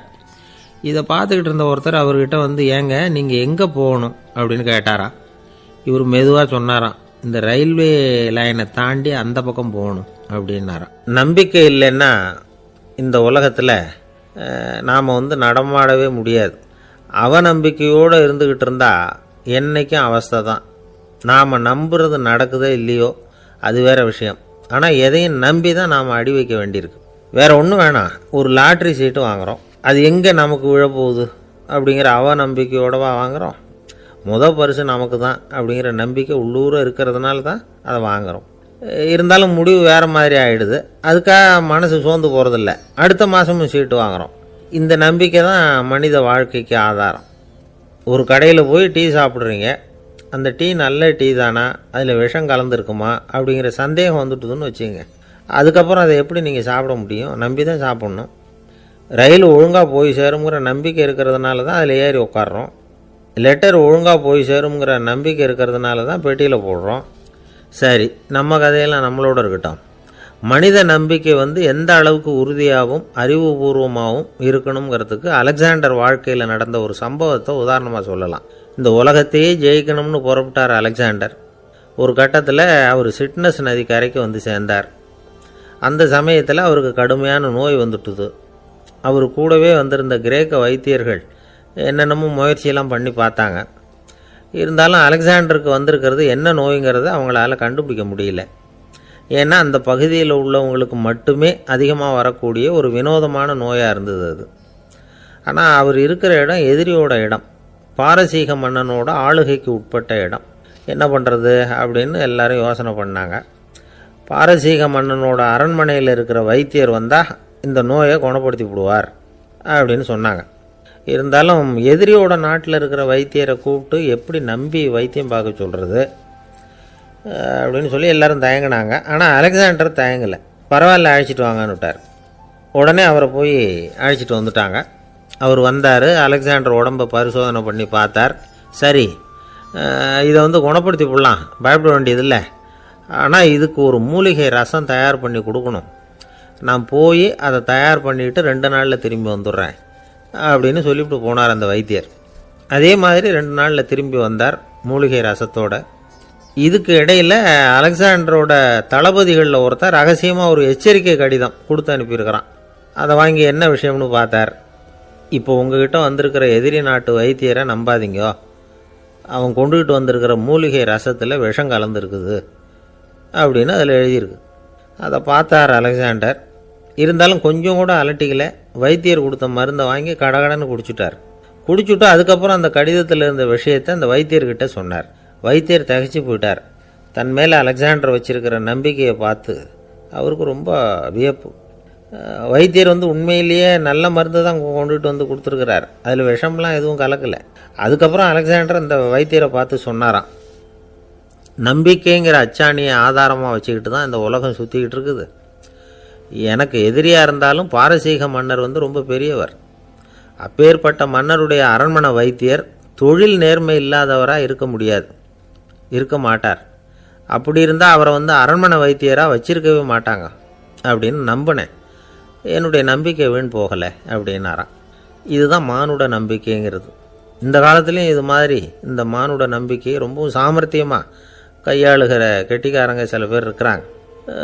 இந்த காலத்து குரு, அவருக்கு ஒரு சிஷ்யன். குரு முன்னாடி அந்த சிஷ்யன் ரொம்ப பணிவாக நின்று, குருவே உங்கள் கையால் விஷத்தை கொடுத்தாலும் அதை வாங்கி மடமடன்னு குடிச்சிருவேன் அப்படின்னா. உன்னுடைய குரு பக்தியை மெச்சினேன் அப்படின்னார் குரு. அதுக்கு அந்த சிஷ்யன், அப்படி இல்லை குருவே, உங்ககிட்ட சிஷ்யனாக இருக்கிறத விட உங்கள் கையால் விஷத்தை வாங்கி குடிச்சு விடுறது ரொம்ப நல்லது, அதனால தான் அப்படி சொன்னேன் அப்படின்னா. ஒரு தீக்குச்சி தீப்பெட்டியை பார்த்து கேட்டுதான், நாம் 2 பேரும் தானே உரசிக்கிறோம், ஆனால் நான் மட்டும் தீ பிடிச்சி எரிஞ்சு போகிறேன், நீ அப்படியே இருக்கிறியே அப்படின்னு தான். அதுக்கு தீப்பெட்டி சொல்லியிருக்குது, உனக்கு தலையில் கணம் இருக்குது அதனால் அழிஞ்சு போகிற அப்படின்னு தான். எப்படி இருக்கு பாருங்கள் இந்த பதில். தலையில் கணம் உள்ளவங்க யாருமே சரியாக இருக்க முடியாது. எவ்வளவு பெரியவங்களாக இருந்தாலும் சரி, ரொம்ப கஷ்டம்தான் அது. கர்வம்ங்கிறது கூடவே கூடாது. இதை விளக்கிறதுக்கு மகான் ஒருத்தர் ஒரு சம்பவத்தை சொல்கிறார். அர்ஜுனன் வந்து தீர்த்த யாத்திரை பண்ணானா.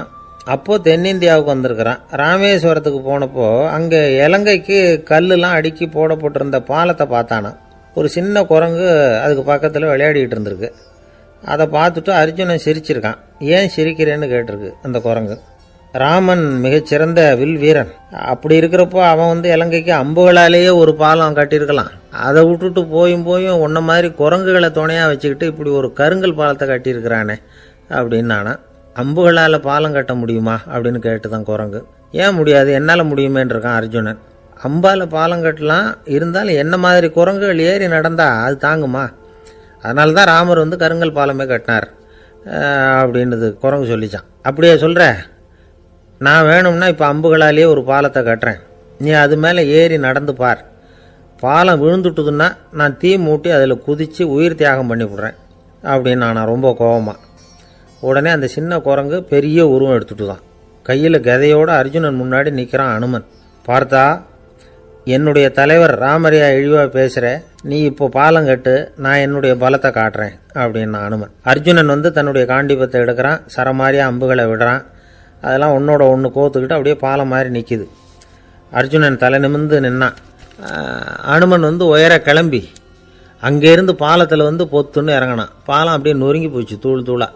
என்ன அர்ஜுனா, இப்போ என்ன செய்ய போகிற அப்படின்னு நான் ஏளனமா. அர்ஜுனன் தலையை தொங்க போட்டுக்கிட்டான். சொன்னபடி தீ மூட்டி அதில் குதிக்கிறதுக்காக 3 தடவை சுற்றி வந்தான். அப்போது கிருஷ்ணர் அங்கே வந்தார்.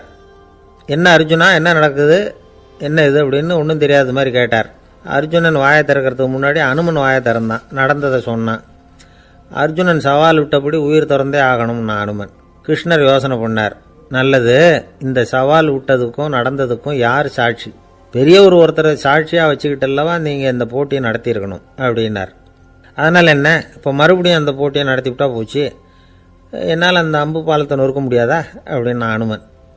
சரி, இப்போ மறுபடியும் அது நடக்கட்டும்னார் கிருஷ்ணர். அர்ஜுனன் அம்பு பாலம் அமைச்சான். அனுமன் ஏறி குதிச்சான்.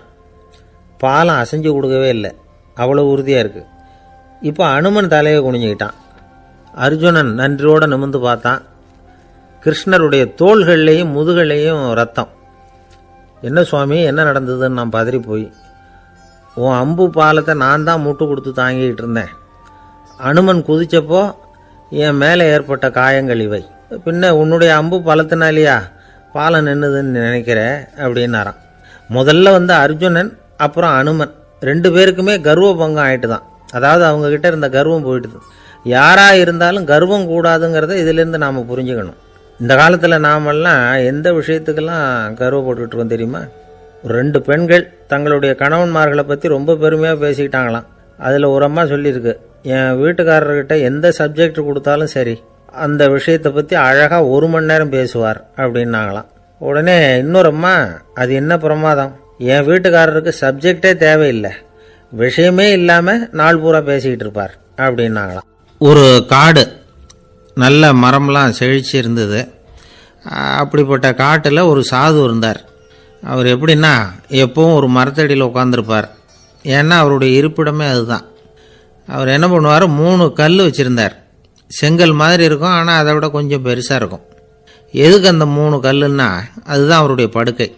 அதாவது தூங்குறப்ப ஒரு கல்லை தலைக்கு கீழே வச்சுக்குவார், இன்னொரு கல்லை இடுப்புக்கு கீழே வச்சுக்குவார், இன்னொரு கல்லை காலுக்கு கீழே வச்சுக்குவார்.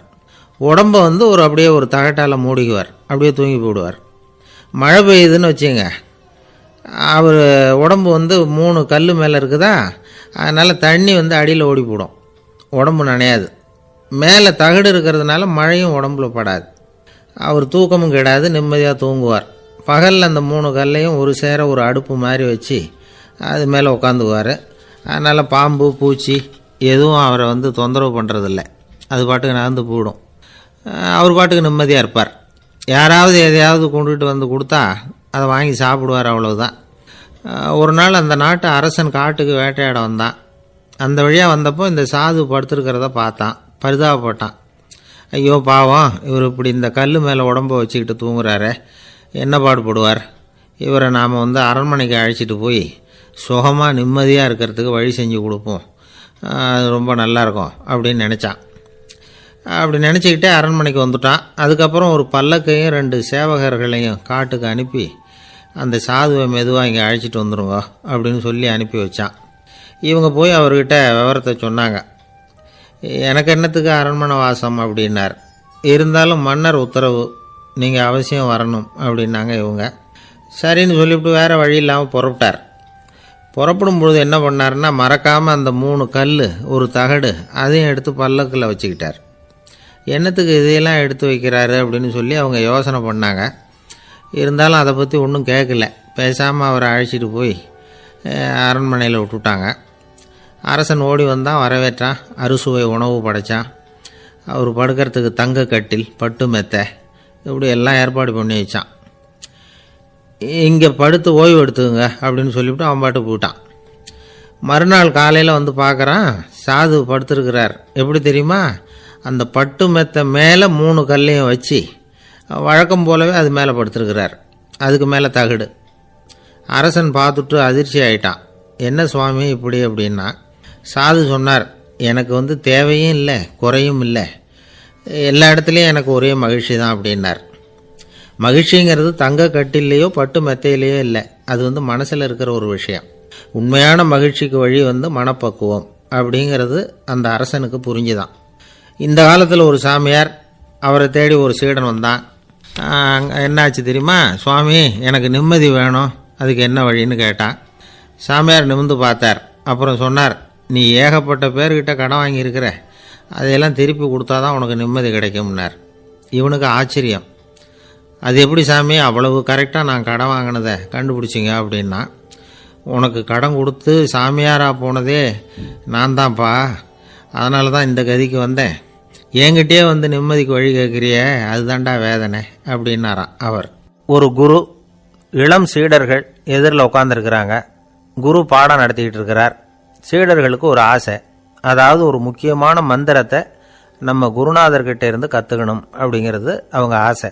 அது என்ன மந்திரம்னா, இறந்தவரை உயிர்ப்பிக்கக்கூடிய புனித மந்திரம், அதாவது செத்தவங்களுக்கு மீண்டும் உயிர் உண்டாக்குகிற மந்திரம். குருவே தயவு பண்ணி அந்த மந்திரத்தை எங்களுக்கு உபதேசிக்கணும் அப்படின்னு கேட்டாங்க. அது ரொம்ப ஆபத்தானது, அது என்னத்துக்கு உங்களுக்கு வேண்டாமேன்னாராம் குரு. எங்களுடைய நம்பிக்கை வந்து உறுதிப்படுறதுக்காகத்தான் கேட்குறோம், வேற ஒன்றும் இல்லை அப்படின்னாங்களாம் சீடர்கள். பக்குவப்படாத அறிவுங்கிறது ரொம்ப ஆபத்தானது அப்படின்னாராம் குரு. இது சீடர்களுக்கு புரியல. அது எப்படிங்க பக்குவப்படாத அறிவு ஆபத்தானதுன்னு சொல்கிறீங்க, அப்படின்னா என்ன அப்படின்னு கேட்டிருக்காங்க சீடர்கள். குரு அதுக்கு விளக்கம் கொடுத்தாராம். அந்த மந்திரத்தை எப்போ பயன்படுத்தணுங்கிறது முக்கியம். அதை அறியக்கூடிய ஞானம் ஏற்படுகிற வரைக்கும் அதை தெரிஞ்சுக்காமல் இருக்கிறது தான் நல்லது, இல்லைன்னா ஆபத்துன்னாராம். ஆனால் அந்த சீடர்கள் அதை கேட்குற மாதிரி இல்லை, ரொம்ப பிடிவாதம் பண்ண ஆரம்பிச்சுட்டாங்க. சரி வாங்க சொல்கிறேன்னார் குரு. எல்லாரும் வந்தாங்க. அந்த புனித மந்திரத்தை அவங்களுக்கு ரகசியமாக உபதேசம் பண்ணார். உபதேசம் பண்ணிவிட்டு அவங்களுக்கு எச்சரிக்கையும் கொடுத்தார். இந்த மந்திரத்தை நல்லா ஆராய்ச்சி பார்த்ததுக்கு அப்புறம் தான் உச்சரிக்கணும், அவசரப்பட்டு எதுவும் செஞ்சிடக்கூடாது அப்படின்னு ஒரு தடவைக்கு பல தடவை எச்சரிக்கை கொடுத்தார். சரின்னு சொல்லிவிட்டு அவங்கெல்லாம் மந்திரத்தை கற்றுக்கிட்டு எழுந்திரிச்சு போயிட்டாங்க.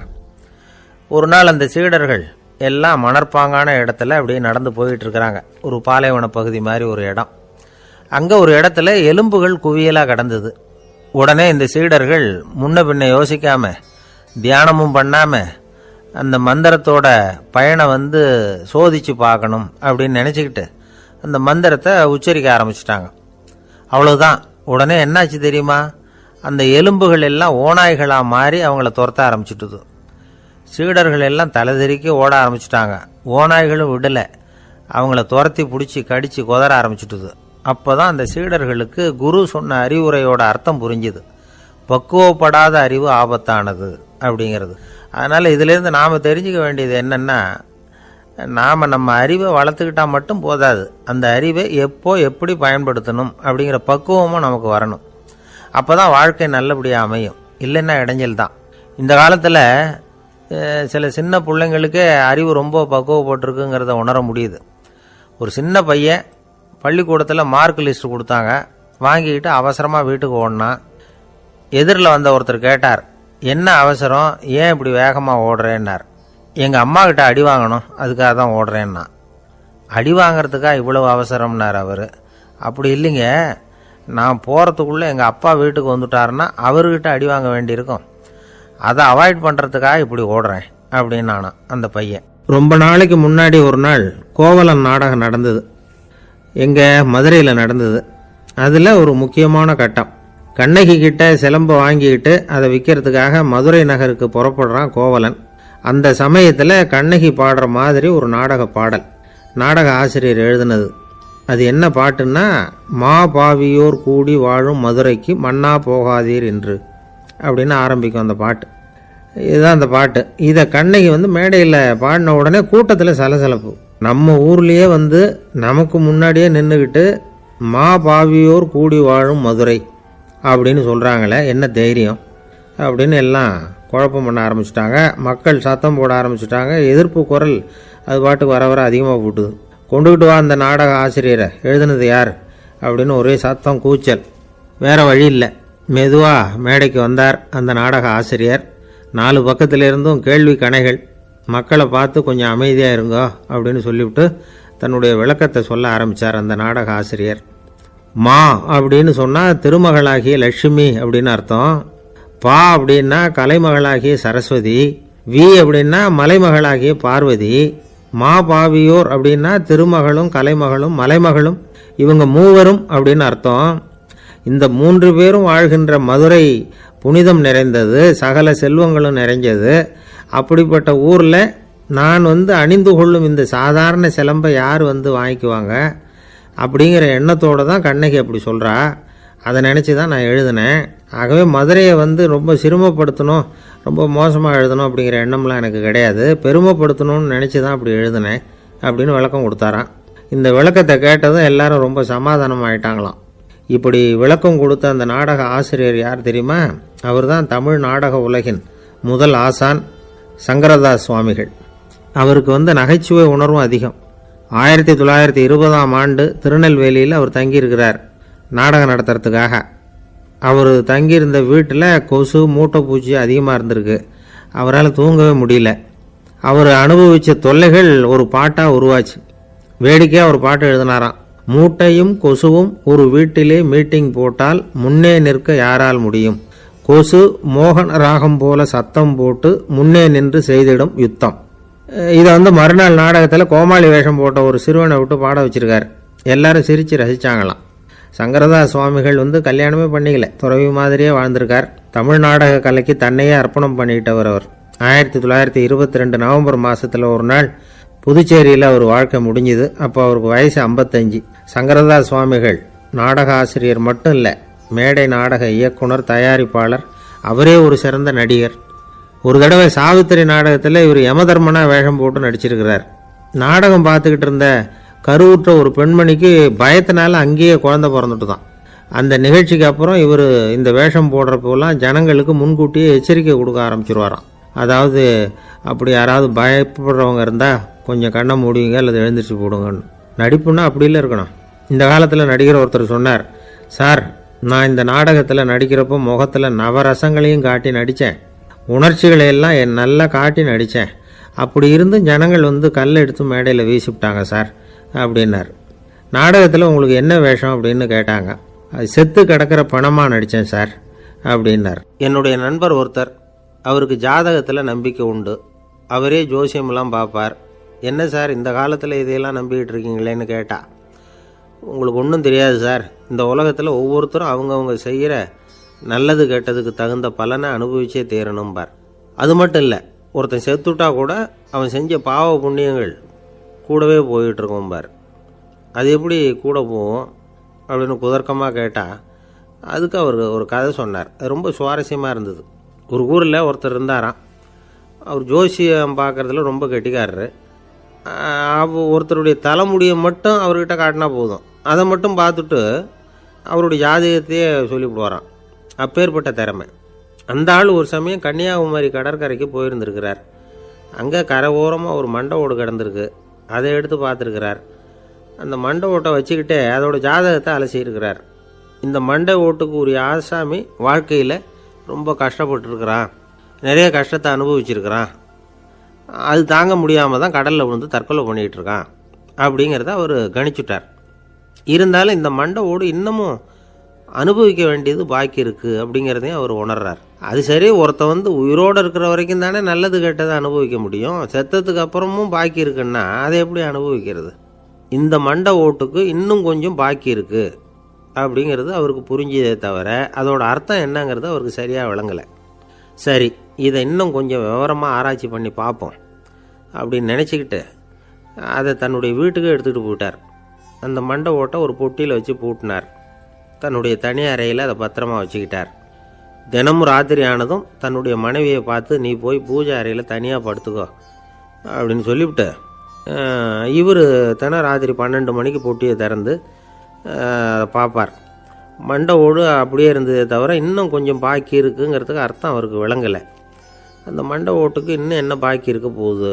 இப்படியே ஒரு 10 நாள் போச்சு. அந்த வீட்டம்மாவுக்கு சந்தேகம் வந்துட்டுது. நம்ம வீட்டுக்காரர் நம்மளை தனியாக ஏன் தூங்க சொல்கிறார் அப்படிங்கிற சந்தேகம். உடனே பக்கத்து வீட்டு அம்மா கிட்ட விஷயத்தை சொல்லியிருக்கிறாங்க. அந்த அம்மா உடனே, நீ கவலைப்படாத, நான் கண்டுபிடிச்சி சொல்கிறேன்னு சொல்லிவிட்டாங்களாம். அன்னைக்கு ராத்திரியே ஜன்னல் வழியாக எட்டி பார்த்துருக்குறாங்க. இந்த ஆள் மண்டை ஓட்டை கையில் வச்சுக்கிட்டு அதை திருப்பி திருப்பி அப்படியும் இப்படியும் பார்த்துக்கிட்டு இருந்தது தெரிஞ்சுட்டுது. மறுநாள் காலையில் அவரோட மனைவியை பார்த்தாங்க. ஏம்மா, உன் வீட்டுக்காரருக்கு நீ முதல் மனைவியா 2வது மனைவியா அப்படின்னு கேட்டாங்க. எனக்கு தெரிஞ்ச வரைக்கும் நான் ஒருத்தி தான் அவருடைய மனைவின்னாங்க. அப்படி இல்லை, நீ அவருக்கு 2வது மனைவி. முதல் மனைவியின் மண்டை ஓடு தான் அவர் கையில் இருக்குப்போ, அதை தான் அவர் தினமும் ராத்திரியில் எடுத்து பார்த்துக்கிட்டு இருக்கிறாரு அப்படின்னு விட்டாங்க அந்த அடுத்த வீட்டம்மா. அப்படியா விஷயம்னு சொல்லிவிட்டு கணவன் வீட்டில் இல்லாத நேரமாக பார்த்து அந்த மண்டை ஓட்டை எடுத்து கொண்டாந்து ஒரு உரலில் போட்டு உலக்கையால் குத்தி நொறுக்க ஆரம்பிச்சுட்டுது அந்த அம்மா. வெளியே போயிருந்த அந்த ஆள் அப்போ தான் உள்ளே நுழைஞ்சார். மண்டை ஓடு உலக்கைக்கிட்ட குத்து வாங்கிட்டு இருக்கு. அது அனுபவிக்க வேண்டியது இன்னும் கொஞ்சம் பாக்கி இருக்குது அப்படிங்கிறதுக்கான அர்த்தம் எனக்கு இப்போ தான் புரிஞ்சுதுன்னாராம் அவர். இந்த கதையிலேருந்து நாம் இன்னொரு நீதியையும் புரிஞ்சுக்கணும். அதாவது நம்ம வீட்டை பற்றி நமக்கு தெரியாததெல்லாம் அடுத்த வீட்டுக்காரங்களுக்கு நல்லா தெரியும். ஒருத்தர் ரொம்ப கவலையோடு உட்காந்துருந்தார். எதை பற்றி சார் கவலைப்படுறீங்கன்னு கேட்டோம். எதிர்காலத்தை பற்றி கவலைப்படுறேன்னார். ஏன்னு கேட்டோம். என்ன பண்ணுறதுன்னே தெரியல சார், எதிர்காலம் ஒரே இருட்டாக இருக்குது, பாதையே புரியலன்னார். இன்றைக்கி நம்ம இளைஞர்கள் பல பேருக்கு எதிர்காலம் இருட்டாக தான் தெரியுது. அவங்கெல்லாம் இந்த கதையை கொஞ்சம் கேட்கணும். ஒரு மலை அடிவாரத்தில் ஒரு சின்ன கிராமம். அந்த மலை ரொம்ப உயரமானது. அடர்த்தியாக செடி கொடிகள் மரங்கள் அதில் மண்டி கிடக்குது. பகல் வேளையில் இருட்டாக தான் இருக்கும், அவ்வளோ அடர்த்தி. அந்த மலை உச்சியில் ஒரு கோவில். நாள் ராத்திரியே புறப்பட்டாதான் காலையில் அந்த கோயிலுக்கு போய் சேர முடியும். கிராமத்து இளைஞன் ஒருத்தன் அந்த மலை உச்சிக்கு போக வேண்டியிருந்தது. கையில் ஒரு விளக்கை எடுத்துக்கிட்டு நாள் ராத்திரியே புறப்பட்டான். புறப்பட்டு போனவன் கிராமத்து எல்லையிலேயே நின்றுட்டான். ஏன் தெரியுமா? அவன் கையில் இருந்த விளக்கோட வெளிச்சம் 10 அடி தூரத்துக்கு தான் தெரியுது. அது வரைக்கும் தான் பாதை தெளிவாக இருக்குது. அதுக்கு அப்பாலெல்லாம் ஒரே இருட்டாக இருக்குது, பாதை புரியல. இவன் யோசனை பண்ணி பார்த்தான். மனசுக்குள்ள ஒரு சந்தேகம். 10 அடி தூரம் தானே வெளிச்சம் தெரியுது அப்படின்னா நாம் 10 அடி தூரம் தானே போக முடியும். அதுக்கும் அந்தாண்ட ஒரே இருட்டாக இருக்குதே, அதில் எப்படி நாம் நடந்து போகிறது? நாம் ரொம்ப தூரம் நடந்து போய் ஆகணுமே அப்படிப்பட்ட நினப்பெல்லாம் அவனுக்கு வந்துட்டுது. இதுதான் அவன் மனசில் ஏற்பட்ட தயக்கம். இப்படி யோசிச்சுக்கிட்டே அந்த இளம் ஆசாமி புறப்பட்ட இடத்துலயே நின்றுக்கிட்டு இருக்கிறான். அந்த சமயத்தில் ஒரு வயசான பெரியவர் அந்த பக்கமாக வந்தார். அவர் கையில் இதை விட சின்னதாக ஒரு விளக்கு வச்சுருந்தார். அது எப்படின்னா அது ஒரு 5 அடி தூரத்துக்கு தான் வெளிச்சம் காட்டுது. அவ்வளவு சின்ன விளக்கு. அவரும் மலை உச்சிக்கு போகிறதுக்காக தான் வந்துக்கிட்டு இருக்கிறார். அவரை பார்த்து இவன் கேட்டான், என்ன பெரியவரே, இவ்வளவு சின்ன விளக்கை வச்சுக்கிட்டு அவ்வளவு தூரத்துக்கு எப்படி மலையேற போகிறீங்க அப்படின்னு கேட்டான். நீ ஏன் இப்படி தயங்கிட்டே நிற்கிறேன்னு கேட்டார் பெரியவர். என்கிட்ட இருக்கிற விளக்கு 10 அடி தூரத்துக்கு தான் பாதையை காட்டுதுன்னா. இப்போ பெரியவர் சொன்னார், தம்பி, உன் கையில் இருக்கிற விளக்கு கொடுக்குற வெளிச்சத்தை வச்சு நீ முதல்ல 10 அடி தூரம் முன்னாடி போ. 10வது அடியில் போய் நின்றுக்கிட்டு பாரு. மறுபடியும் ஒரு 10 அடி தூரத்துக்கு பாதை தெரியும். இப்படி உன் கையில் இருக்கிற விளக்கு தொடர்ந்து வெளிச்சம் காட்டிக்கிட்டே இருக்கும். நீ முன்னேற முன்னேற அந்த வெளிச்சமும் முன்னேறும். அதனால் எத்தனை கிலோமீட்டர் தூரம் வேணும்னாலும் நீ இந்த 10 அடி தூரம் வெளிச்சத்தை வச்சுக்கிட்டே நீ போயிடலாம், புறப்படு அப்படின்னார். இப்போ தான் அந்த பெரியவர் சொன்னது இளைஞனுக்கு பளிச்சுன்னு புரிஞ்சுதான். உடனே உற்சாகமாக புறப்பட்டான், உச்சிக்கு போய் சேர்ந்தான். இந்த கதையிலேருந்து நாம் புரிஞ்சிக்க வேண்டியது என்ன தெரியுமா? நீண்ட கால திட்டம் ஒன்று போடும் பொழுது நமக்கு முன்னாடி இருக்கிறத மறந்துட்டு மனசை போட்டு குழப்பிக்க கூடாது. உங்கள் கையில் என்ன இருக்கோ அதுலேயே உங்கள் எதிர்காலம் மறைஞ்சிருக்குது. கண் முன்னாடி தெரியறத வச்சு ஆரம்பிங்க, போக போக வழி தானாக புலப்படும் அப்படிங்கிறார் ஒரு பெரியவர். பெரிய பயணங்களையெல்லாம் இப்படி தான் நடத்த வேண்டியிருக்கும். ஒவ்வொரு அடியாக எடுத்து வச்சா ஓடி போய் சேர்ந்து விடலாம். மலைச்சி போய் நின்றுட்டா நின்றுக்கிட்டே இருக்க வேண்டியது தான். நம்ம ஆள்லாம் ரொம்ப மோசமாக இருக்கிறாங்க. ஒருத்தன் அப்படி தான் நீண்ட தூர பிரயாணம் ஒன்று புறப்பட்டான். ரயில் போய்கிட்டே இருந்தது. கொஞ்சம் தூரம் போச்சு, பாதி வழியில் கையில் வச்சுருந்த டிக்கெட்டை காற்றுல விட்டுட்டான். ஐயோ, என் டிக்கெட்டு போயிட்டுதே அப்படின்னு கத்த ஆரம்பிச்சிட்டான். பக்கத்தில் இருந்த பெரியவர் அவனை பார்த்து பரிதாபப்பட்டு, கவலைப்படாத தம்பி, போனால் போகுது, வேறு டிக்கெட் வாங்கிக்கலாம் அப்படின்னு ஆறுதல் சொன்னார். அதுக்கு அவன் சொல்கிறான், சார், நான் அதுக்காக அழலை, அந்த டிக்கெட்டு கிடைச்சா தானே நான் எந்த ஊருக்கு போகணுங்கிறது எனக்கு தெரியும் அப்படிங்கிறான். ஒரு ஊரில் ஒரு ஆள் இருந்தான். அவனுக்கு ஒரே ஒரு மகள். அவளை நல்ல இடத்துல கட்டி கொடுக்கணும்னு ஆசைப்பட்டான். அதுக்காக மாப்பிள்ளை தேடிக்கிட்டு இருந்தான். அவன் கொஞ்சம் வசதியான ஆள். அதனால் நிறைய பேர் வந்தாங்க. இருந்தாலும் ஒரு நல்ல குணமுள்ள மாப்பிள்ளையாக இருக்கணும் அவன் எதிர்பார்த்தான். அப்படி இருக்கணும்னு தொடர்ந்து முயற்சி பண்ணான். கடைசியாக ஒரு 3 பேர் கிடைச்சாங்க.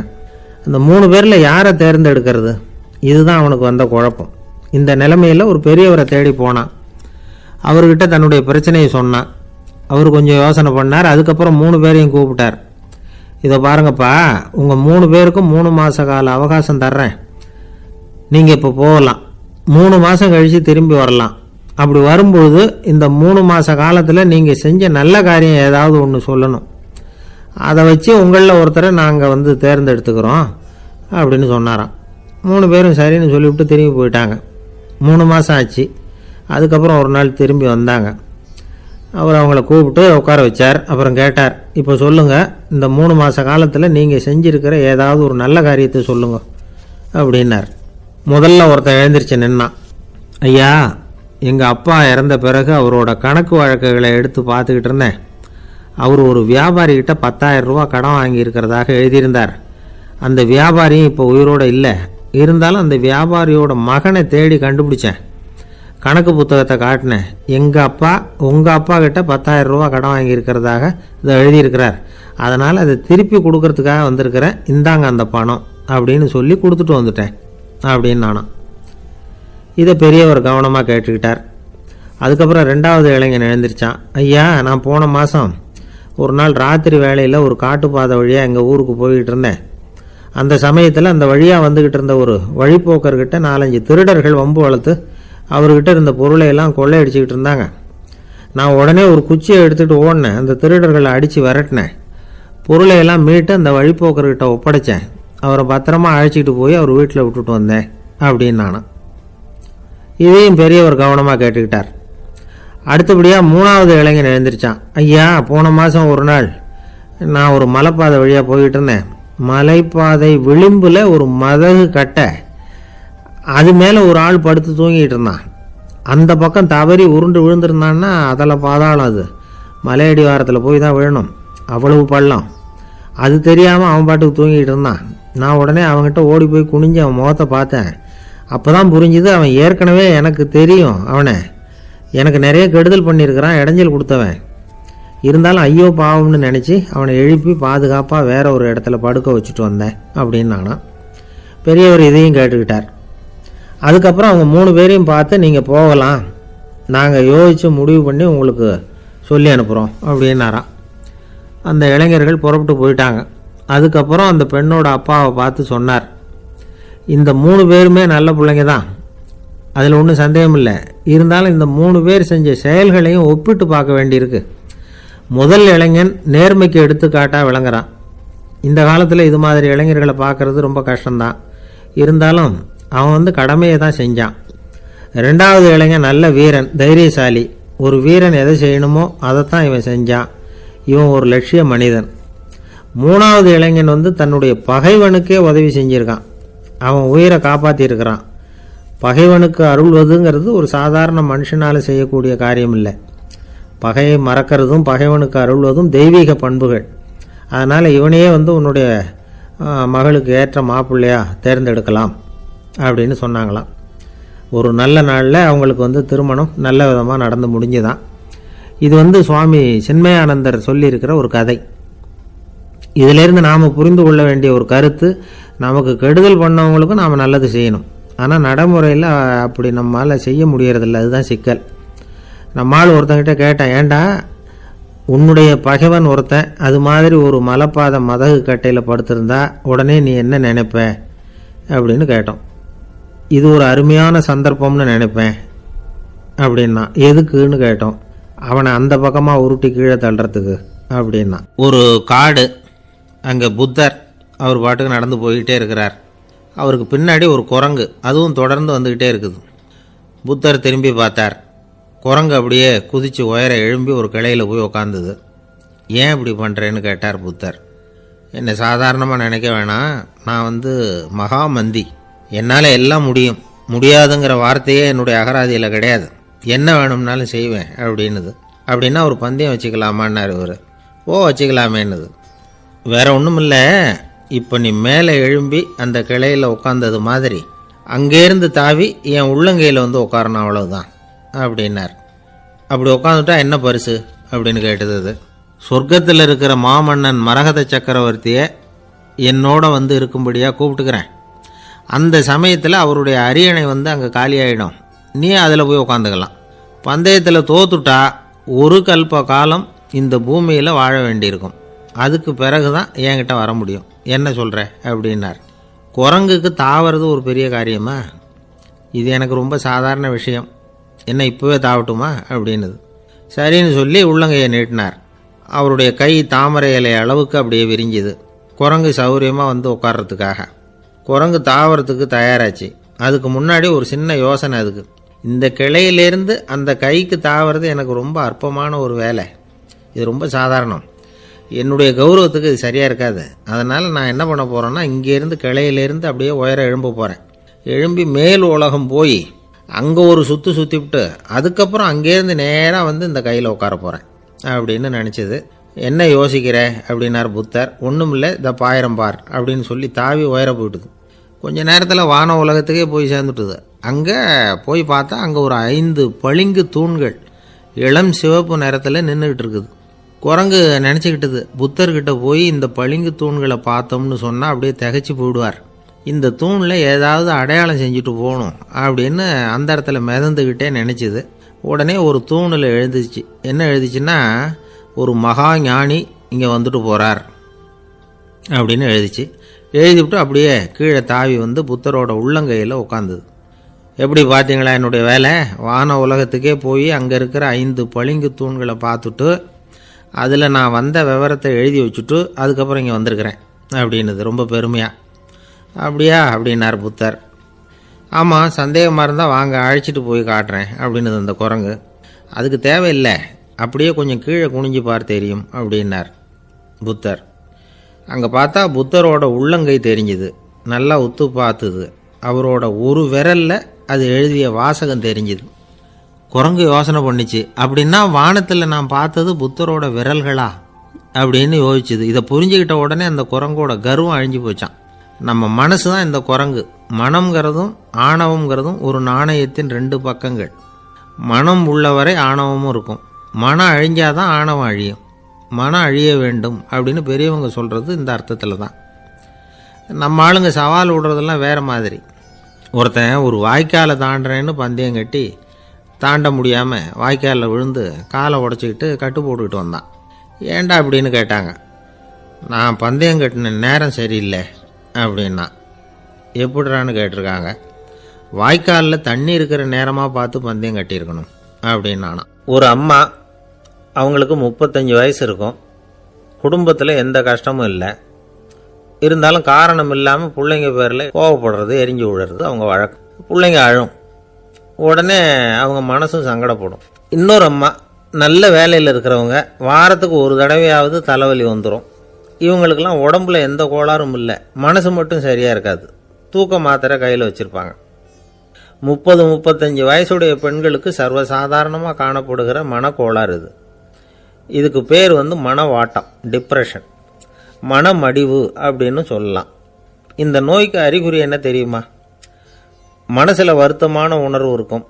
அடிக்கடி அழலாம் போல தோணும். முன்னால எல்லாம் எந்தெந்த செயலில் ஆர்வம் இருந்ததோ அதெல்லாம் குறைஞ்சிரும், அல்லது சுத்தமாகவே ஆர்வம் இல்லாமல் போயிடும். சில பெண்கள் இளம் வயசில் பக்கத்தில் இருக்கிறவங்க கிட்ட கலகலப்பாக பேசுவாங்க. வீட்டை அலங்கரிக்கிறதுல ஆர்வம் இருக்கும். இப்போ அதுலெல்லாம் ஆர்வம் இல்லாமல் போயிடும். எந்த வேலை செஞ்சாலும் சீக்கிரம் களைப்பு அடைஞ்சுடுறது மாதிரி ஆகிடும். நமக்கு யாருமே உதவியாக இல்லை, நம்ம எல்லாரும் கை விட்டுட்டாங்க போல இருக்குதே அப்படிங்கிற உணர்வுலாம் உண்டாகும். தன்னைத்தானே குறை சொல்லிக்குவாங்க. நாம் தப்பு பண்ணிவிட்டோம் போல இருக்குதே அப்படின்னு தோணும். குற்றம் பண்ணிட்டதா நினச்சி கஷ்டப்படுவாங்க. பசி இருக்காது, தூக்கத்தில் தொந்தரவு இருக்கும். அடிக்கடி செத்து போடலாங்கிற உணர்வு வரும். தற்கொலை பண்ணிக்கலாங்கிற எண்ணம் உண்டாகும். சில பேர் தற்கொலை முயற்சியில் கூட ஈடுபடுவாங்க. சில பேருக்கு பலவிதமான உடல் வலிகள் இருக்கும், பலவீனம் இருக்கும், சீக்கிரமாக களைப்படைஞ்சு போடுவாங்க. இதெல்லாம் மனவாட்ட நோய்க்கான தன்மைகள். இந்த மனவாட்டம், அதாவது டிப்ரெஷனை 2 வகையாக பிரிக்கலாமா. ஒன்று தானாக உண்டாக்கிக்கிறது, இன்னொன்று எதிர் விளைவை உண்டு பண்ணுகிற அல்லது நரம்பு சம்பந்தப்பட்ட டிப்ரெஷன். தானாக உண்டாக்கிக்கிற மனவாட்ட நோய் இருக்குது பாருங்கள், அதுக்கு ஏதாவது சூழ்நிலை காரணமாக இருக்கலாம், அல்லது இல்லாமலும் போகலாம். மூளையில் டொப்பாமைன் அல்லது செரட்டோனின் இதோட அளவு குறையும் பொழுது இந்த டிப்ரெஷன் உண்டாகுது. இதுக்கு ஓரளவு பிறவி காரணங்கள் கூட இருக்கலாம். குடும்பத்தில் வேறு சிலருக்கும் வரலாம். பாதிக்கப்பட்ட பெண்ணை பார்க்குறதுக்கு பலவீனமாக தெரியும். கடுமையான குற்ற உணர்வு இருக்கும். தனியாக இருக்கிறதுக்கு ஆசைப்படுவாங்க. நடு ராத்திரியில் எழுந்திரிச்சு உட்காந்து கஷ்டப்பட்டுக்கிட்டு இருப்பாங்க. கொடூரமான முறையில் தற்கொலை பண்ணிக்க முயற்சி பண்ணுவாங்க. தீ வச்சுக்கிறது, அமிலத்தை குடிக்கிறது, தூக்கில் தொங்குறது. இப்படி தானாக வரவழைச்சிக்கிற மனவாட்ட நோய் மறையக்கூடிய நோய். ஒரு தடவை வந்தால் 3லேருந்து 6 மாதம் வரைக்கும் நீடிக்கும். இடைப்பட்ட காலங்களில் நோயாளி இயல்பாக இருப்பார்.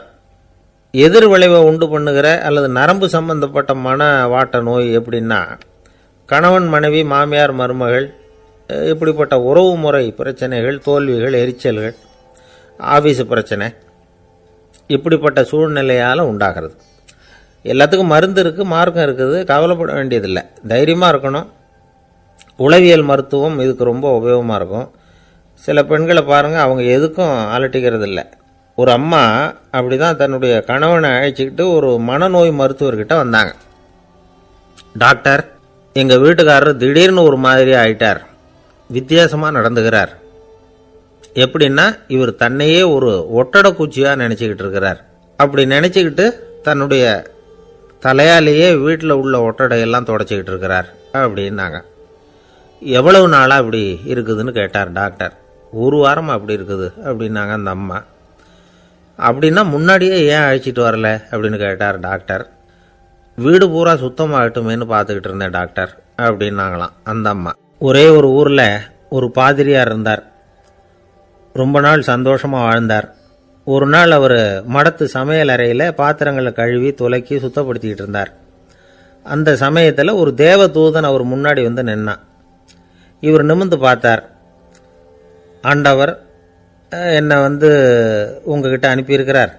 பரலோகத்தில் வாசம் செய்யறதுக்கு உங்களுக்கு நேரம் வந்துட்டுது அப்படின்னு நான் அந்த ஆள். ஆண்டவருக்கு என்னோட ஞாபகம் வந்ததுக்கு நன்றி.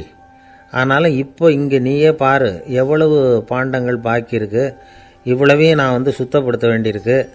நான் நன்றி கெட்டவனாக இருக்க விரும்பலை. இந்த பணியை முடிக்கிற வரைக்கும் என்னுடைய பரலோக வாழ்வை தள்ளி வைக்க முடியுமா? நீ என்ன நினைக்கிற அப்படின்னு கேட்டார். தேவதூதன் தனக்கே உரிய விவேகத்தோட அன்போட பாதிரியாரை பார்த்தான். சரி, என்ன செய்யலாம்ங்கிறத அப்புறம் சொல்கிறேன் அப்படின்னு சொல்லிவிட்டு புறப்பட்டு போயிட்டான். ஒரு நாள் அந்த பாதிரியார் தோட்டத்தில் உள்ள களைகளை எல்லாம் ஒரு களை கொத்தியால் கொத்தி களை எடுத்துக்கிட்டு இருக்கிறார். அந்த சமயத்தில் இந்த தேவதூதன் மறுபடியும் அவர் முன்னாடி நிற்கிறான். பாதிரியார் பார்த்தார். இதை பாரு, இந்த தோட்டம் பூராவும் எவ்வளவு களை மண்டி கிடக்கு, பரலோகம் கொஞ்ச காலம் எனக்காக பொறுத்திருக்கலாம்னு நீ நினைக்கிறியா அப்படின்னு கேட்டார். தேவதூதன் சிரிச்சுக்கிட்டே மறுபடியும் மறைஞ்சிட்டான். மறுபடியும் அவர் களை எடுக்கிறது, தானிய களஞ்சியத்துக்கு வர்ணம் பூசுறது, இப்படிப்பட்ட வேலைகளில் ஈடுபட்டிருக்கார். இன்னொரு நாள் ஒரு மருத்துவமனையில் நோயாளிகளை கவனிச்சுக்கிட்டு ரொம்ப தீவிரமாக இருக்கிறார் அந்த பாதிரியார். ஒரு நோயாளியோட தாகத்துக்கு தண்ணீர் கொடுத்துட்டு நிமிர்ந்து பார்க்குறப்போ தேவதூதன் மறுபடியும் அவர் முன்னாடி நிற்கிறான். இந்த தடவை பாதிரியார் தன்னலமற்றவராக பேரன்பை காட்டக்கூடிய வகையில் தன்னுடைய 2 கைகளையும் உயர்த்தியபடி தேவதூதனின் கவனத்தை பிணியால் வாடக்கூடிய நோயாளிகளின் பக்கம் திருப்பினாராம். தேவதூதன் ஒன்றும் சொல்லலை, மறைஞ்சிட்டான். அன்னைக்கு சாயந்தரம் பாதிரியார் மடத்தில் உள்ள தன்னுடைய அறைக்கு போய் இளைப்பாறினார். யோசிச்சு பார்த்தார். தேவதூதனையும் தேவதூதனின் விருப்பத்தையும் பல நாள் தள்ளி போட்டு வந்ததையும் அவர் ரொம்ப நினச்சி பார்த்தார். திடீர்னு தான் முதுமை அடைகிறதையும் சோர்வு அடைகிறதையும் உணர்ந்தார். ஆண்டவரை நினைச்சார். ஆண்டவரே, உம்முடைய தூதனை மறுபடியும் என்கிட்ட அனுப்புனா நான் சந்திக்கிறதுக்கு ஆவலாக இருக்கேன் அப்படின்னு சொல்கிறப்பவே தேவதூதன் பக்கத்தில் நின்னான். பாதிரியார் நிமிர்ந்து பார்த்தார். நீ இப்போவே என்னை அழைச்சிக்கிட்டு போக விரும்பினா நான் பரலோகத்துக்கு வர்றதுக்கு தயாராக இருக்கேன்னார். தேவதூதன் அந்த பாதிரியாரை அன்போடவும் விவேகத்தோடவும் பார்த்து, நீங்கள் என் கூட பரலோகத்துக்கு வர்ற தயாராக இருக்கிறதா சொல்கிறீங்க, ஆனால் நீங்கள் இதுவரைக்கும் வேற எங்கே இருந்ததா நினைக்கிறீங்க அப்படின்னானா. அப்படின்னா இதுவரைக்கும் இருந்த இடம் தான் பரலோகம் அப்படிங்கிறத உணர்த்தியிருக்கிறான். பரலோகம்னா என்னென்னு புரிஞ்சுக்கிறதுக்கு இந்த சம்பவம் நமக்கு உதவியாக இருக்குது. தொண்டு செய்கிறத விட பெரிய செயல் வேற எதுவும் இருக்க முடியாது. அது நம்ம மனசுக்கு கொடுக்குற சுகத்தை வேற எதுவும் கொடுக்க முடியாது.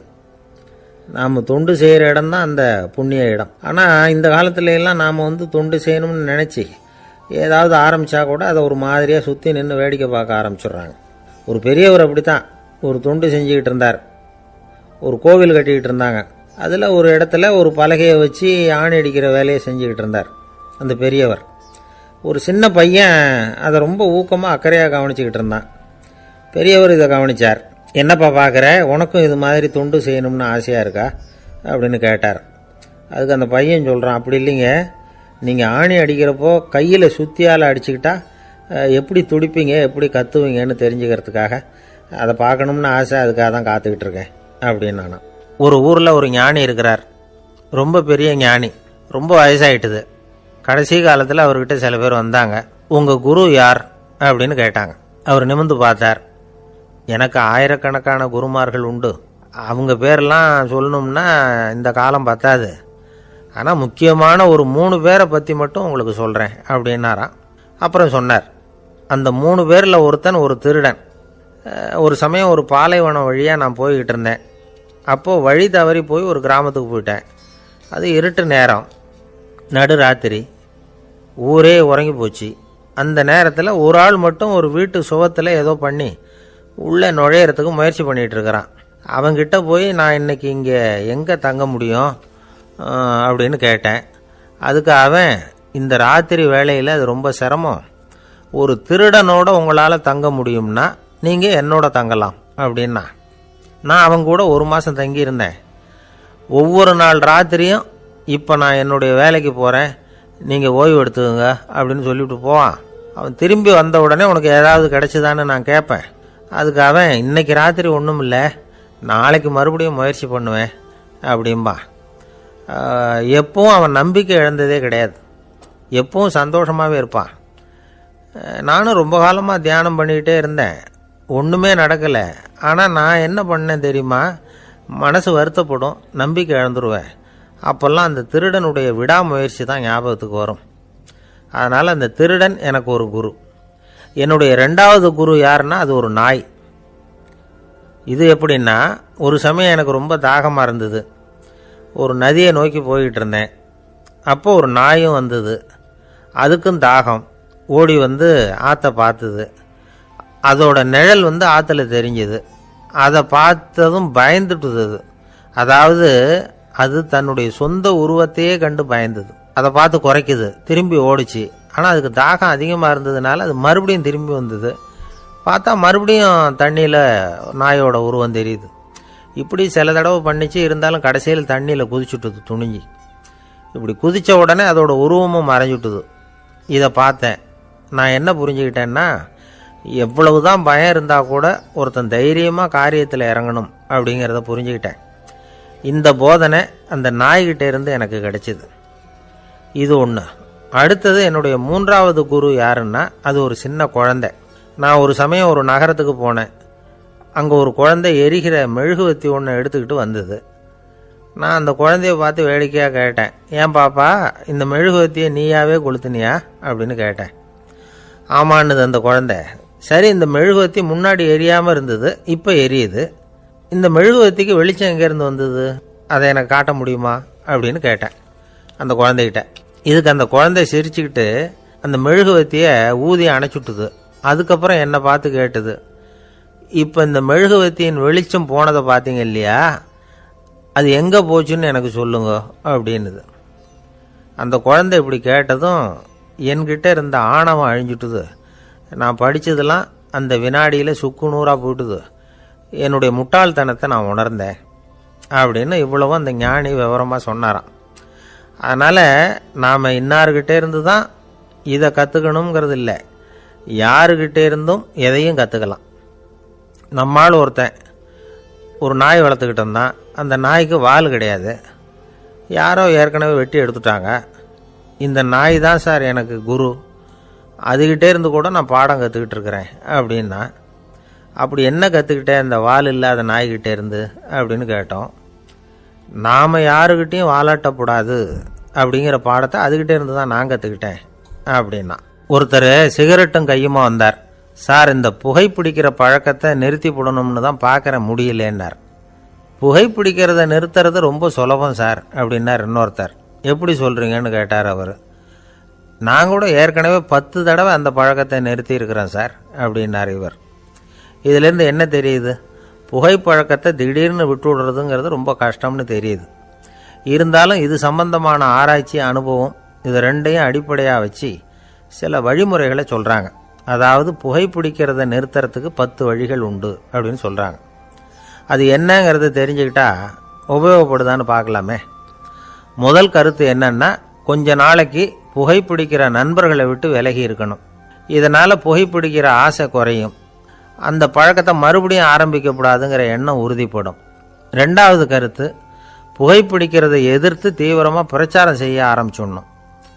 அது அடுத்தவங்களுக்கும் உபயோகப்படும், உங்களுக்கும் உபயோகப்படும்.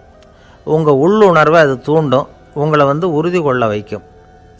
3வது கருத்து என்னென்னா, தினமும் 2 தடவை குளிக்கணும். எப்படி தெரியுமா, முதல்ல வெது வெதுப்பான தண்ணீர், அப்புறம் குளிர்ந்த தண்ணீர், இப்படி மாறி மாறி குளிக்கணுமா. 4வது கருத்து, உடற்பயிற்சிகள் செய்யணும். மூச்சு வாங்குற மாதிரியான பயிற்சிகள் ரொம்ப நல்லதான். பிராணாயாமம் அப்படிங்கிற மூச்சு பயிற்சி ரொம்ப நல்லதுங்கிறாங்க.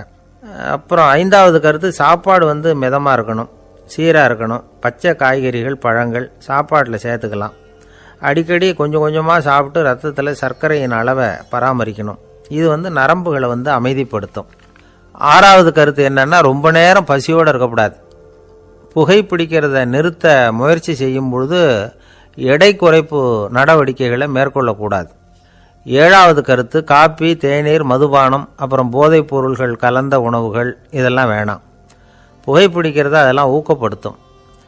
கடுகு, மிளகு, அப்புறம் காரமான பொருள்களை தவிர்க்கணும். உப்பு அளவை குறைக்கணும். தினமும் 10 கோவள தண்ணீராவது குடிக்கணும். வெறும் தண்ணி புகைப்பிடிக்கிற ஆவலை தணிக்குதான். 8வது கருத்து, கையில் சிகரெட்டு, புகையில ஏதாவது இருந்தால் உடனே தூக்கி எறிஞ்சிருங்க. அது கையில் இருக்கிற வரைக்கும் புகைப்பிடிக்கிற ஆசை வந்துக்கிட்டே இருக்கும். 9வது கருத்து என்னன்னா, இறை நம்பிக்கை உள்ளவங்க புகைப்பிடிக்கிற எண்ணம் வர்றப்போவெல்லாம் பிரார்த்தனை செய்ய ஆரம்பிச்சுடலாம். 10வது கருத்து, உங்களுக்கு ரொம்பவும் வேண்டியவங்க யாரோ அவங்கக்கிட்ட எல்லாம் நீங்கள் புகைப்பிடிக்கிறத நிறுத்தி விட்டதா சொல்லிவிடுங்க. இந்த 10 வழிகளையும் கடைபிடிக்க ஆரம்பிச்சுட்டா புகைப்பிடிக்கும் பழக்கத்தை நிறுத்தி விடலாம் அப்படின்னு சொல்கிறாங்க அனுபவப்பட்டவங்க. முயற்சி பண்ணி பார்க்கலாம். ஒரு முக்கியமான இடத்துல நின்றுக்கிட்டு இருந்தார் அவர். திபேத்தில் ஒரு பழங்கால பழமொழி உண்டான், 100 பேர் செல்லலாம், எப்பொழுதாவது ஒருவன் அபூர்வமாக அடைய வேண்டிய இடத்தை அடைவான். இதுதான் அந்த பழமொழி. ஒரு உன்னதமான இலக்கை அடையணும்னா அது அவ்வளவு சுலபமான காரியம் இல்லை. இந்த காலத்து மடாலயம் ஒன்று, அதில் ஒரு தலைவர், அவருக்கு வயசாயிட்டுது, தனக்கு ஒரு வாரிசை நியமிக்கணும் அப்படின்னு ஆசைப்பட்டார். ரொம்ப கஷ்டப்பட்டு ஒருத்தரை பிடிச்சார். தனக்கு வாரிசா நியமிச்சுட்டு அவர் சமாதி ஆயிட்டார். புதுசாக பொறுப்பேற்றுக்கிட்டவர் அப்படியே உட்காந்துருந்தார். அவரை தேடிட்டு பத்திரிகை நிருபர்கள்லாம் வந்தாங்க, கேட்டாங்க. அவர் உங்கள் பொறுப்பில் அவர் பெரியவர் விட்டுட்டு போன இது எவ்வளவு சுமாராக தேரும், எவ்வளவு விட்டுட்டு போனார் அப்படின்னு கேட்டிருக்கிறாங்க. அது என்ன ஒரு 50 லட்சம் இருக்கும் அப்படின்னாராம். அவ்வளவும் பணமா அப்படின்னு கேட்டிருக்காங்க. இல்லைங்க, கடன்